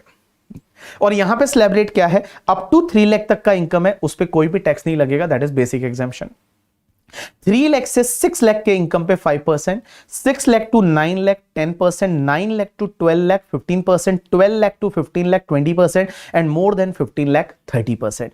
तो यहां पे टैक्स रेट क्या है समझना, कि up to 3 lakh there is no tax rate, 3 lakh to 6 lakh 5%, 6 lakh to 9 lakh 10%, 9 lakh to 12 lakh 15%, 12 lakh to 15 lakh 20%, और मोर देन 15 लाख 30%। आप इसको ऐसे याद रखिए कि सबसे पहली चीज आपकी जो इनकम है ना, उस इनकम में आप 3 लाख ऐड करिए, और टैक्स रेट में आप 5% ऐड करिए। बट ध्यान रखना लास्ट वाला जंप है वो 10% का है। सो यहां 5%, 5%, 5%, 5%, और लास्ट वाला जो जंप है 20 से 30 है वो सीधा 10% का जंप है, और यहां पे आपको 3 लाख ऐड करना है।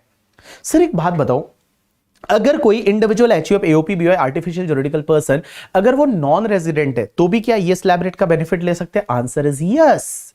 अगर कोई सीनियर सिटीजन है या सुपर सीनियर सिटीजन है तो क्या सर ये 3 लाख का 5 लाख हो जाएगा सुपर सीनियर सिटीजन के केस में? आंसर इज नो बाबा नो, यही वाला स्लैब रेट लगेगा। भले नॉर्मल है, सीनियर सिटीजन है, भाई रेजिडेंट है, नॉन रेजिडेंट है, सबके लिए ये स्लैब रेट का बेनिफिट मिलेगा अगर 115 BAC सेक्शन लगती है तो। लेकिन sir what about the special rates का इनकम? तो जो भी आपकी स्पेशल रेट्स की इनकम होगी ना, वो स्पेशल रेट्स की इनकम पे आपका स्पेशल रेट से ही टैक्स लगेगा। मींस LTCG 112 है 10%, LTCG 112 20%, STCG 111 है 15%, विनिंग का इनकम 30%। तो जो आपका स्पेशल रेट्स का इनकम है वो स्पेशल रेट से ही टैक्स लगेगा। सर एक बात बताओ, सरचार्ज क्या होगा? एक बात बताओ, जैसे मैंने आपको सेक्शन 115 बा एंड 115 बेब पढ़ाया, उसमें तो सरचार्ज फिक्स था 10% इररेस्पेक्टिव ऑफ इनकम। यहां पे ऐसा नहीं है, यहां पे सरचार्ज डिपेंड करेगा आपकी इनकम पे। Means if your income, total income is more than 50 lakh up to 1 crore then 10% surcharge, more than 1 crore up to 2 crore then 15%, more than 2 crore then 25%। एक बात बताओ, मैंने आपको नॉर्मल में क्या बताया था, if your income is more than 5 crore तो 37% सरचार्ज लगता है, बट बाबू यहां पे 37% सरचार्ज नहीं लगेगा।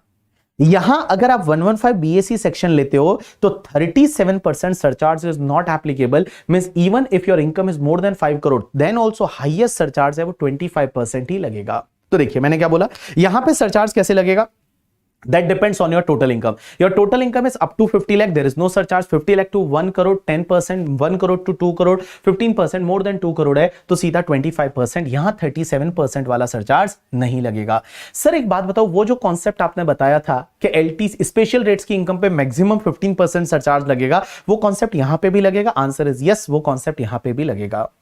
अब एक और चीज समझना, अगर कोई individual HUF AOP BO artificial juridical person ये सेक्शन का बेनिफिट लेते हैं तो बेटा उस पे एएमटी नहीं लगेगा, जो अल्टरनेट मिनिमम टैक्स है वो नहीं लगेगा, और अगर एएमटी क्रेडिट पड़ा होगा तो वो लैप्स हो जाएगा, उसका कुछ भी नहीं होगा, एएमटी क्रेडिट पड़ा होगा तो वो लैप्स हो जाएगा। अब एक चीज समझना, अगर कोई individual HUF AOP BO artificial juridical person ये सेक्शन का बेनिफिट लेते हैं तो उनको कुछ ना कुछ आहुतियां देनी पड़ेगी, कुछ ना कुछ चीजें छोड़नी पड़ेगी। अब आप बोलोगे कौन कौन सी चीजें छोड़नी पड़ेगी, कौन कौन सी चीजों का बलिदान देना पड़ेगा, अपन एक एक हेड वाइज पढ़ते हैं। देखो अगर आप सीए फाइनल के स्टूडेंट हो, ऑब्वियसली फाइनल के स्टूडेंट हो, तो सैलरी हाउस प्रॉपर्टी से रिलेटेड आपके सिलेबस में सैलरी हाउस प्रॉपर्टी आपके सिलेबस में इंक्लूड नहीं है, बट इस सेक्शन में जितना रिलेवेंट है वो मैं आपको बता रहा हूं। सबसे पहली चीज क्या क्या छोड़ना पड़ेगा तो मैं बता दूं, सैलरी हेड में आपको पता है एक सेक्शन 16 होती है, और सेक्शन 16 में आपको 3 तरह के डिडक्शन मिलते हैं। एक तो आपको पता है एक डिडक्शन मिलता है एंटरटेनमेंट अलाउंस का, और ये एंटरटेनमेंट अलाउंस का डिडक्शन है वो सिर्फ गवर्नमेंट एम्प्लॉय को मिलता है, तो ये एंटरटेनमेंट अलाउंस का डिडक्शन नहीं मिलेगा। दूसरा प्रोफेशनल टैक्स का डिडक्शन मिलता है, जितना प्रोफेशनल टैक्स पे करते हो उतना डिडक्शन मिलता है 16 में, वो 16 में डिडक्शन नहीं ले सकते अगर आप 115 बीएससी का बेनिफिट ले रहे हो तो। लेकिन एक चीज ध्यान रखना, एक सेक्शन 16 में आपको 50,000 का स्टैंडर्ड डिडक्शन मिलता है सैलरी एम्प्लॉय को, वो स्टैंडर्ड डिडक्शन का बेनिफिट आप ले सकते हो, ये अमेंडमेंट है इस साल का, वो आप 50,000 का स्टैंडर्ड डिडक्शन का बेनिफिट ले सकते हो, भले आप 115 बीएससी ले रहे हो या नहीं ले रहे हो। मींस जो 50,000 का standard deduction, even you are opting 115 BSC तो भी आपको 50,000 का स्टैंडर्ड डिडक्शन का बेनिफिट मिलेगा। यू गॉट माय पॉइंट और नॉट? यस। तो यहां पे दो चीजें नहीं ले सकते, एक तो एंटरटेनमेंट अलाउंस का डिडक्शन नहीं ले सकते, और दूसरा आप प्रोफेशनल टैक्स का डिडक्शन नहीं ले सकते। अब एक और चीज समझना, आप लीव ट्रेवल कंसेशन का एग्जेम्पशन ले सकते हो। अगर आप कहीं इंडिया में घूमने जाते हो, एम्प्लॉयर आपको पैसा देता है तो उस पे जितना खर्चा करते हो, अगर फ्लाइट से गए तो वो इकोनॉमिक क्लास का फेयर, अगर रेल से गए तो फर्स्ट क्लास एसी का रेलवे फेयर, आपने इंटरमीडिएट में पढ़ा होगा, वो एग्जेम्पशन मिलती है, वो एग्जेम्पशन आप नहीं ले सकते अगर 115 बीएससी ले रहे हो। उसके बाद एचआरए की एग्जेम्पशन है वो आप नहीं ले सकते। उसके बाद में जो 10-14 में जितने भी अलाउंसेस की एग्जेम्पशन होती है, अलाउंसेस की एग्जेम्पशन क्या होती है, जैसे वो आपको children hostel allowance, children education allowance and all, वो अलाउंसेस की एग्जेम्पशन से वो आप नहीं ले सकते। लेकिन 4 अलाउंसेस की एग्जेम्पशन ले सकते हैं। डीटीडीसी, डी का मतलब होता है कि जो दिव्यांग एम्प्लॉय होता है, दिव्यांग एम्प्लॉय मींस हैंडीकैप्ड एम्प्लॉय को एक आपका ट्रांसपोर्ट या कम्यूटेशन अलाउंस मिलता है, उसकी एग्जेम्पशन वो ले सकता है 3,200 पर मंथ का 3,200 का एग्जेम्पशन ले सकता है। वो एग्जेम्पशन ये कंटिन्यू आप ले सकते हो।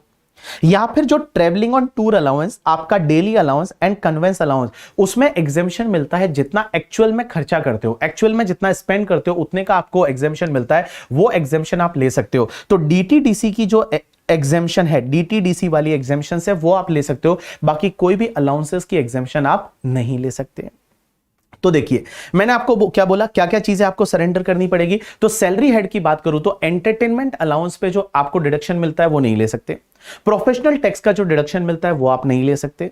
लीव ट्रेवल अलाउंस या आपका एचआरए की एग्जेम्पशन मिलती है वो एग्जेम्पशन आप नहीं ले सकते।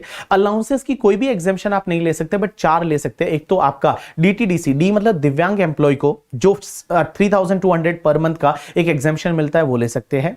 डीटीडीसी मतलब T means travelling on tour allowance, daily allowance and convince allowance, उसमें जितना आप एक्चुअल स्पेंड करते हो उतने का एग्जेम्पशन मिलता है, वो एग्जेम्पशन आप ले सकते हैं भले आप 115 बीएससी ले रहे हैं।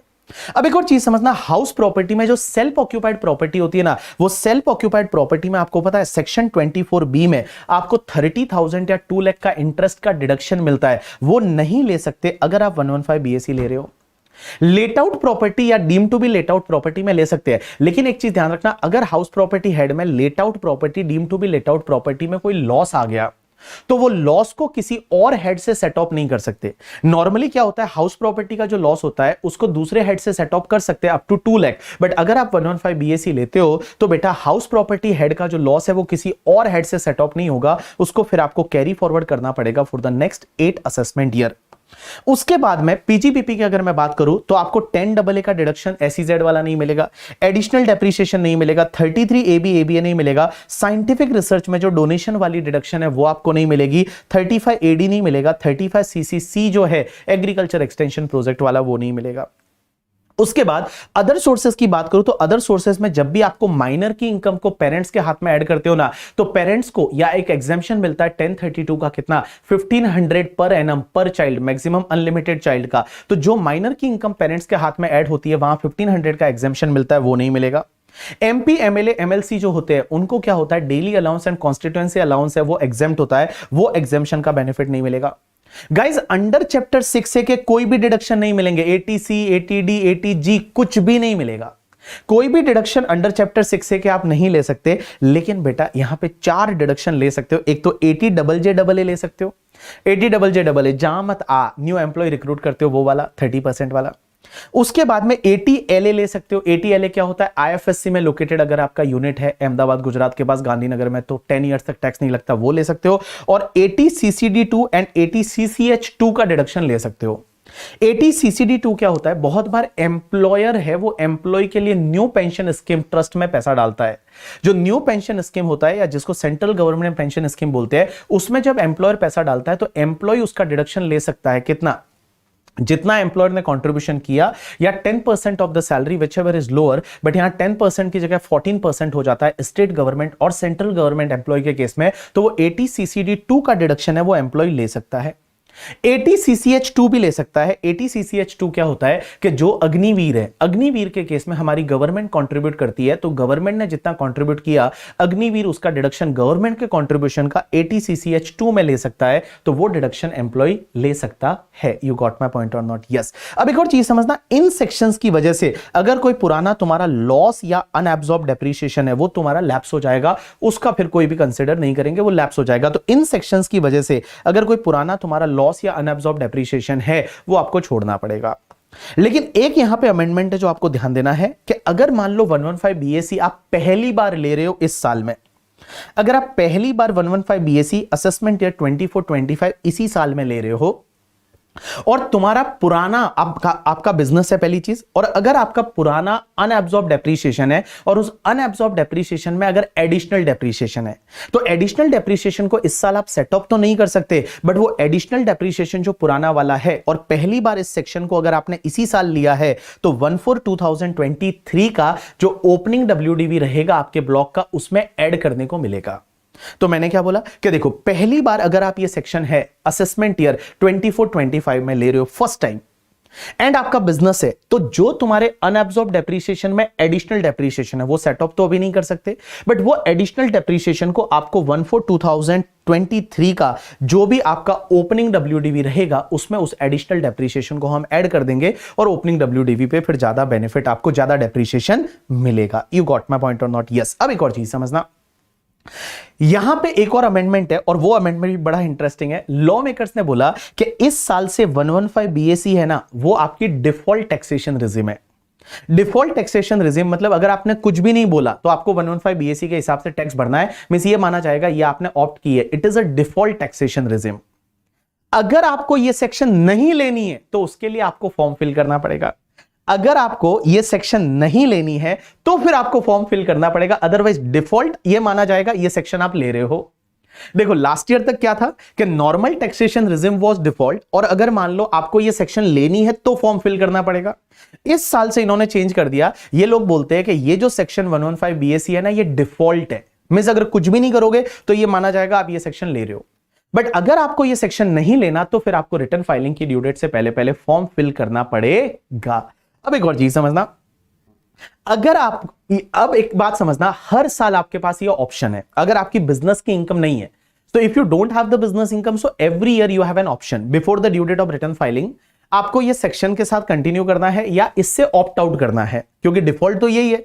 अगर इससे ऑप्ट आउट करना है तो आपको रिटर्न फाइलिंग की ड्यू डेट से पहले पहले फॉर्म भरना पड़ेगा। हर साल चेंज कर सकते हैं, आंसर इज यस कर सकते हैं, कोई दिक्कत नहीं है। अब एक चीज समझना, अगर आपकी बिजनेस की इनकम है, समझने की कोशिश करना, वेरी इंटरेस्टिंग। अगर आपकी बिजनेस की इनकम है, means you are having the PGBP income, तो आप इस सेक्शन से ऑप्ट आउट अगर करते हो, मींस आप बोलते हो हमको 115 बीएससी नहीं चाहिए, नॉर्मली चाहिए, तो अगर आपने 115 बीएससी नहीं लिया और आप नॉर्मल प्रोविजन के साथ गए, आपने ऑप्ट आउट किया इस सेक्शन से, नॉर्मल प्रोविजन के साथ गए, तो हर साल फिर आपको नॉर्मल प्रोविजन के साथ ही जाना पड़ेगा। लेकिन अगर किसी साल आपने 115 बीएससी ले लिया, तो अगर आपने 115 बीएससी एक बार ले लिया तो फिर आप वापस 115 बीएससी से बाहर नहीं जा सकते जब तक कि आपका बिजनेस का इनकम है। जब तक कि आपका बिजनेस का इनकम है, आप वापस 115 बीएससी से बाहर नहीं जा सकते हैं। यू गॉट माय पॉइंट और नॉट? यस। अब एक और चीज समझना, यहां पे एक इंटरेस्टिंग चीज है और ये एग्जाम में आ सकती है। यहां पे 87A का रिबेट लाया गया। 87A का रिबेट, वहां पे मैंने नॉर्मल में क्या बोला था कि अगर आपकी इनकम अप टू 5 लाख है तो आपको 87A का रिबेट मिलेगा, टैक्स अमाउंट और 12,500 व्हिचएवर इज लोअर। यहां पे इन्होंने बोला कि जब 115 बीएससी लगता है और डिफॉल्ट इज 115 बीएससी, 115 बीएससी नहीं लेना है तो आपको 115 बीएससी से ऑप्ट आउट करना पड़ेगा और फिर नॉर्मल में जाना पड़ेगा। अगर आप 115 बीएससी में हो तो बेटा 87A का रिबेट मिलेगा और यहां पे 5 लाख की जगह इन्होंने 7 लाख कर दिया है और रिबेट का अमाउंट है वो 12,500 की जगह 25,000 कर दिया है। तो अब एक बात समझना, 87A का रिबेट कैसे मिलेगा? If you are opting the 115 BSC, तो रेजिडेंट इंडिविजुअल के केस में आपकी total income up to 7 lakh है तो आपको जो 100% ऑफ टैक्स और 25,000 व्हिचएवर इज लोअर का रिबेट मिलेगा। तो आजकल हम बोल रहे हैं कि 7 लाख तक टैक्स नहीं लगेगा, क्योंकि आपकी इनकम अगर अप टू 7 लाख है और 115 बीएससी के हिसाब से टैक्स कैलकुलेट करोगे तो टैक्स नहीं आता, तो जो भी टैक्स आता है और 25,000 लोअर आएगा, उतने का आपको रिबेट मिल जाएगा। लेकिन एक चीज ध्यान रखना, यहां पे इन्होंने मार्जिनल रिलीफ दिया है, क्योंकि हो सकता है ना किसी एसएससी का इनकम है वो 7 लाख से थोड़ा बहुत ज्यादा है। जैसे मान लो 7 लाख और 15,000 है, तो क्या ये रिबेट मिलेगा या नहीं? आंसर इज मिलेगा। यहां पे मार्जिनल रिलीफ का कॉन्सेप्ट है वो उन्होंने इंट्रोड्यूस किया है, और मार्जिनल रिलीफ का कॉन्सेप्ट है वो यहां पे इन्होंने इंट्रोड्यूस किया है कि भैया अगर 7 लाख से थोड़ी बहुत ज्यादा है तो भी आपको रिबेट मिलेगा। वो कैसे मिलेगा, क्या मिलेगा, आप यहां पे पढ़ोगे तो आपको समझ में आ जाएगा। इजी लैंग्वेज में मैंने यहां पे बताया है। तो देखिए यहां मार्जिनल रिलीफ कैसे मिलेगा? If total income is more then 7 lakh but does not exceed the 7,27,770, means आपकी इनकम 7 लाख से ज्यादा है बट 7,27,770 से ज्यादा नहीं है, तो tax on such income can not exceed the amount by which the total income exceed 7 lakh. However marginal relief is not available in case of regular taxation regime में ये मार्जिनल रिलीफ नहीं मिलता। ये तभी मिलता है जब 115 बीएससी लगता है। मैंने यहां पे बहुत सारे एग्जाम्पल दिए हैं और ये 4 एग्जाम्पल को आप पढ़ोगे इजीली समझ में आ जाएगा। जैसे मान लो एक एसएससी है, उसका इनकम 7 लाख की है तो कोई टैक्स आएगा ही नहीं, क्योंकि 7 लाख पे टैक्स आता है 25,000 का रिबेट मिल जाएगा, कोई टैक्स नहीं आएगा।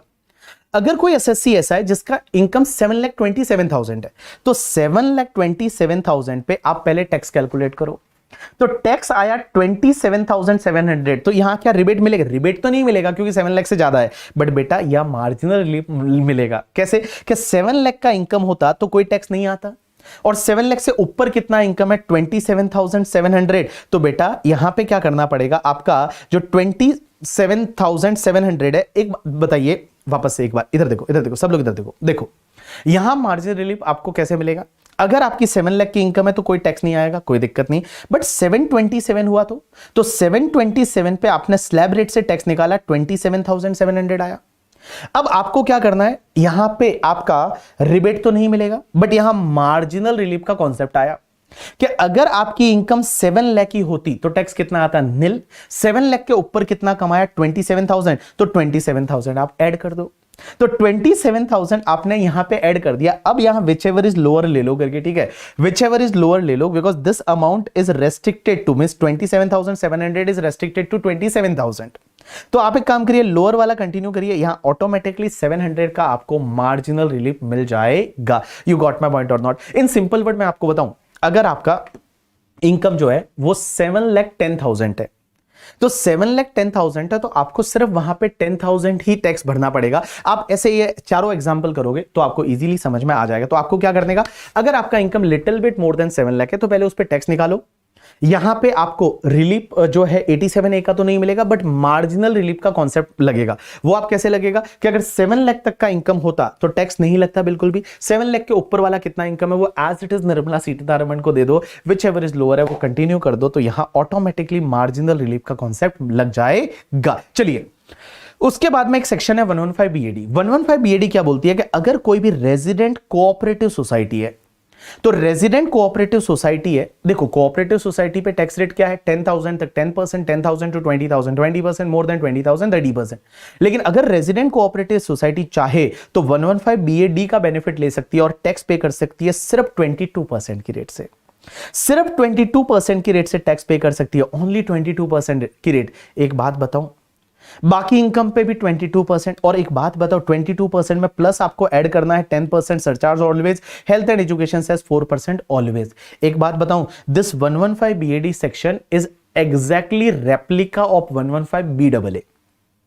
115 बीएए जो था वो डोमेस्टिक कंपनी के लिए था 22% टैक्स रेट। ये बीएडी है, ये रेजिडेंट कोऑपरेटिव सोसाइटी के लिए है। अगर सोसाइटी चाहे तो यहां पे 115 बीएडी में 22% से टैक्स पे कर सकती है instead of that 3 slab rate.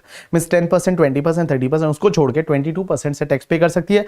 बाकी जितने भी पॉइंट है वो सेम 115 बीएए में पढ़े थे वैसे के वैसे बीएडी में। एक सेक्शन और डाली इसी साल से, दैट इज 115 बीएई। और एक चीज समझना, 115 बीएई ये बोलती है कि अगर कोई न्यू मैन्युफैक्चरिंग कंपनी है, सॉरी कोऑपरेटिव सोसाइटी है, न्यू मैन्युफैक्चरिंग कोऑपरेटिव सोसाइटी है, तो वो टैक्स पे कर सकती है कौन सी रेट से पता है? सिर्फ 15% की रेट से, ओनली 15% की रेट से। बट यहां पे कंडीशन है कि पहली कंडीशन वो cooperative society setup and registered होनी चाहिए 1 अप्रैल 2023 के बाद में, और उसने मैन्युफैक्चरिंग बिजनेस स्टार्ट कर लिया है टिल 31 मार्च 2024 के बाद में। 24 से पहले सॉरी, मैंने क्या बोला? Manufacturing resident cooperative society setup and registered होनी चाहिए ऑन और आफ्टर 1 अप्रैल 2023, और उसने मैन्युफैक्चरिंग बिजनेस कमेंस कर लिया है टिल 31 मार्च 2024 तक। और यहां पे टैक्स रेट है वो 15% है। मैं बताऊं बाकी जितनी भी चीजें हैं ना वो सेम वैसी की वैसी जो 115 बीएबी में पड़ी थी। तो कुल मिला के मैंने क्या बोला था, 115 बेब जो सेक्शन था वो डोमेस्टिक कंपनी पे मैन्युफैक्चरिंग बिजनेस है तो 15%, सेम ऐसा कैसा अगर न्यू मैन्युफैक्चरिंग कोऑपरेटिव सोसाइटी है तो उस पे 15%। बाकी सब कंडीशन वैसी की वैसी है जैसा हमने 115 बीएबी में पढ़ा था। लेकिन यहां पे एक चीज समझना, कि वहां पे जो हमने कंडीशन पढ़ी थी ना सेम ऐसी कैसी है, इसमें वो वाली कंडीशन यहां पे नहीं है जो होटल वाली। कि अगर तुम्हारा वहां पे कंडीशन हुआ करती थी कंडीशन नंबर 4 करके, और कंडीशन नंबर 4 अगर आपको याद रहे तो वो तुम्हारा था कि कोई होटल या कन्वेंशन सेंटर वाला ऐसे यहां पे यूज नहीं करना है बिल्डिंग, वो कंडीशन यहां पे नहीं है। इस वाले में कंडीशन नहीं है, इस 115 बीएई में। बाकी जितनी भी कंडीशन है वो एज इट इज यहां पे भी लग जाएगी। तो अब आप इसको रीड करोगे तो आपको इजीली समझ में आ जाएगा। उसके बाद में नेक्स्ट कुछ और स्पेशल रेट्स की इनकम है, कौन कौन सी जिस पे टैक्स रेट लगता है स्पेशल रेट से। उससे पहले एक और चीज मैं बता दूं कि आप ऐसे याद रखेंगे कि जो भी ये 115 बीएए, बीएबी, बीएसी, बीएडी, बीएई लेते हैं ना तो उसमें मैक्सिमम डेप्रीशिएशन 40% ही लगेगा। मैक्सिमम डेप्रीशिएशन है वो मैक्सिमम डेप्रीशिएशन आपको 40% ही लगेगा, और मैट एएमटी है वो एप्लीकेबल नहीं होगा। मैट एएमटी है वो एप्लीकेबल नहीं होगा। अब एक चीज समझना कि जो भी आपकी विनिंग की इनकम होती है, लॉटरी, क्रॉसवर्ड पजल्स, रेसेस और कार्ड गेम वगैरह है, उस पर टैक्स रेट है वो आपको 30% की रेट से लगता है। एक और चीज समझना, 115 बीएई करके सेक्शन है वो ये बोलती है कि जो सेक्शन 68 से 69D जैसे कैश क्रेडिट है, या मान लो अनएक्सप्लेन एक्सपेंडिचर, आपने खर्चा किया उसका एक्सप्लेनेशन ही नहीं दे पा रहे हो, तो उस पे टैक्स रेट है वो 60% से लगता है, surcharge 25%, health and education cess 4%, means effective tax rate वो 78% की रहेगी। अब एक और चीज समझना, एक और सेक्शन 115 बीबीएफ 115 बीबीएफ ये बोलती है कि अगर मान लो आपने कोई पेटेंट इंडिया में डेवलप किया, पेटेंट इंडिया में डेवलप करने का मतलब होता है कि पेटेंट, अगर आपने पेटेंट पे जो डेवलपमेंट का खर्चा है उसमें 75% एक्सपेंडिचर आपने इंडिया में इंकर किया है, और आप फर्स्ट टाइम इन्वेस्टर है और फर्स्ट टाइम इन्वेंटर है, एंड आप जो है वो अगर इंडिया के रेजिडेंट पर्सन है, इंडिया के क्या है, रेजिडेंट पर्सन है, तो बेटा रॉयल्टी की इनकम पे आपको सिर्फ 10% की रेट से टैक्स पे करना है। तो royalty on the patent is taxable only at the rate 10%। 10% की रेट से टैक्स पे करना पड़ेगा। आपने 75% और मोर डेवलपमेंट एक्सपेंडिचर है वो आपने इंडिया में किया है, डेवलपमेंट एक्सपेंडिचर आपने इंडिया में किया है, फर्स्ट और ट्रू इन्वेंटर है वो आप है, आप रेजिडेंट पर्सन है, सिर्फ 10% की रेट से टैक्स पे करिए।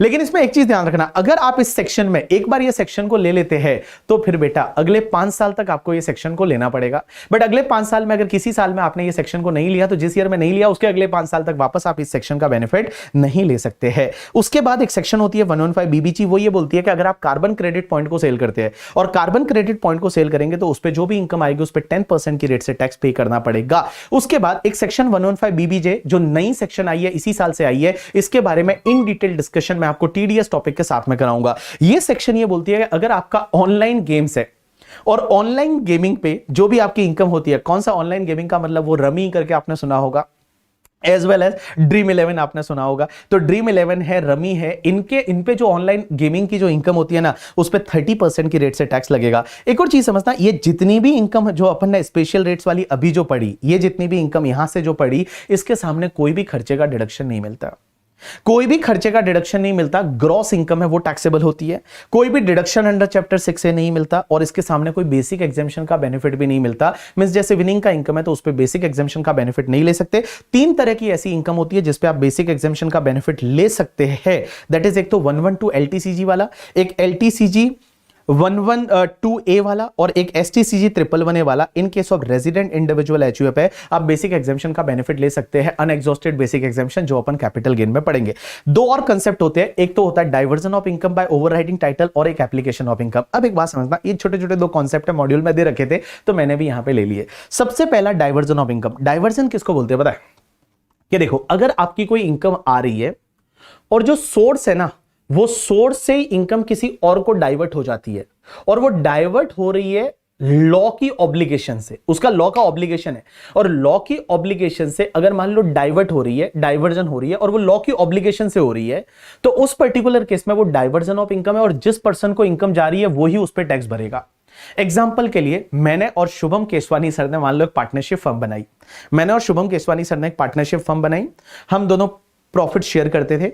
अब मान लो हुआ क्या कि मैंने उस डीड में ऐसा लिखा है कि अगर मान लो मेरी डेथ हो जाती है तो मेरी डेथ के बाद उस पार्टनरशिप फर्म से कोई भी प्रॉफिट आएगा वो 20% प्रॉफिट मेरी वाइफ को जाएगा मेरी डेथ के बाद। अब मान लो मेरी डेथ हो गई तो डेथ के बाद वो पार्टनरशिप फर्म जितना इनकम कमाएगी उसमें 20% है वो मेरी वाइफ को जाएगा, बिकॉज ये लॉ का ऑब्लिगेशन है, ये ऑब्लिगेशन क्रिएट किया हुआ है, लॉ का ऑब्लिगेशन है कि जो सोर्स होगा ना उसका प्रॉफिट 20% मेरी वाइफ को जाएगा, तो वो 20% प्रॉफिट पे टैक्स है वो मेरी वाइफ भरेगी, बाकी वाले प्रॉफिट पे पार्टनरशिप फर्म भरेगी। That is called your diversion of income. और एप्लीकेशन ऑफ इनकम क्या होता है कि आपकी अगर इनकम आप कमा लेते हो उसके बाद अब इनकम किसी और को ट्रांसफर करते हो, that is called application of income. तो एप्लीकेशन ऑफ इनकम के केस में क्या होगा, आपको खुद को ही टैक्स भरना पड़ेगा, वो अदर पर्सन टैक्स नहीं भरेगा। यू गॉट माय पॉइंट और नॉट? यस। चलिए गाइस, ये आपका यहां पे टॉपिक कंप्लीट हो जाता है। पहला वाला टॉपिक था और ये पहला वाला topic general tax rate and आपका बहुत सारे कॉन्सेप्ट अपन ने डिस्कस किए। आपके एग्जाम के लिए मैं बताऊं 115 BAA BAB BAC ये बड़ा जरूरी है, BAD भी पढ़ना, BAE भी पढ़ना। ये जो स्पेशल रेट्स वाली जो इनकम है वो कैसे टैक्सेबल होगी, क्या होगी, एग्जाम के लिए बड़ा ही रिलेवेंट है।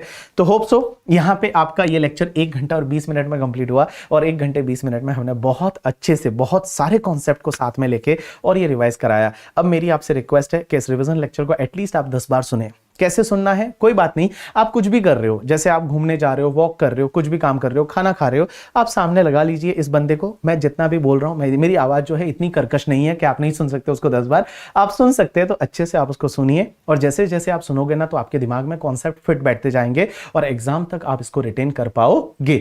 आपके हाथ में ये वाला एग्जाम मई वाला, ठीक है, ज्यादा दिन बचे नहीं है, और जो नवंबर वाले हैं वो भी सोच लो ज्यादा दिन बचे नहीं है।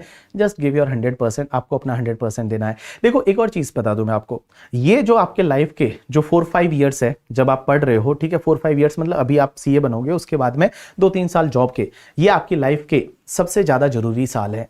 बिकॉज ये जो 4 साल है ना, ये आपकी लाइफ डिसाइड करेंगे। You are only maker and breaker of your life. आप क्या बनना चाहते हो। मैं बताऊं, दुनिया में दूसरे लोगों से कोई फर्क नहीं पड़ता, दूसरे क्या बोलते हैं, किसी का कोई आपके सक्सेस में योगदान नहीं है, ना ही आपके फेलियर में है। जो भी होगा वो आप ही की वजह से होगा, इसके लिए कोई रेस्पॉन्सिबल नहीं है। You are only responsible for your deed. तो उस पर्टिकुलर केस में मैं तो आपको यही बोलना चाहूंगा कि आप यार देखो, आपके लिए जो सही है ना वो आप करिए। ये जो 4-5 महीने आपके एग्जाम के रहे हैं करके, ठीक है, इसमें आप 100% कॉन्सेंट्रेट के साथ पढ़ाई कर लीजिए यार। और मे वालों के लिए तो इतने टाइम रहा ही नहीं, बहुत कम टाइम रहा है। Just give your 100%। आप पूरा, मैं बताऊं, ईमानदारी रखिए अपने साथ में, कभी भी बेईमानी मत करिए। आप अगर अपने साथ ईमानदारी रखोगे ना, बिकॉज आप दुनिया से झूठ बोल सकते हो, खुद से झूठ नहीं बोल सकते, खुद की आत्मा से आप झूठ नहीं बोल सकते। सो गिव योर 100% यार। आपके लिए जो जरूरी है आज, जो प्रोसेस है, देखो, बिकॉज दुनिया में हर किसी को बहुत अच्छा बनना है, सक्सेसफुल बनना है, ये करना है, वो करना है, बट गाइस आप जो है ना, ये करने के लिए एफर्ट लगते हैं, मेहनत लगती है, कंफर्ट जोन से बाहर आना पड़ता है। बहुत सारी ऐसी चीजें जो करनी पड़ती है, जो अच्छी नहीं लग रही है, वो भी करनी पड़ती है। पढ़ाई उसमें से एक है, और वो तो करनी ही पड़ेगी करके, ठीक है, उसके बिना कुछ नहीं मिलने वाला। तो यार कर लो, फाइनल तक आ गए हो, एक बार सीए बन जाओ, उसके बाद डिग्री अपने घर वालों के मुंह पे मार लेना, जो आपको करना है वो करना, बट प्लीज एक बार सीए बन जाओ फटाफट। थैंक्स अ लॉट पीपल, मिलेंगे अगले रिवीजन लेक्चर में।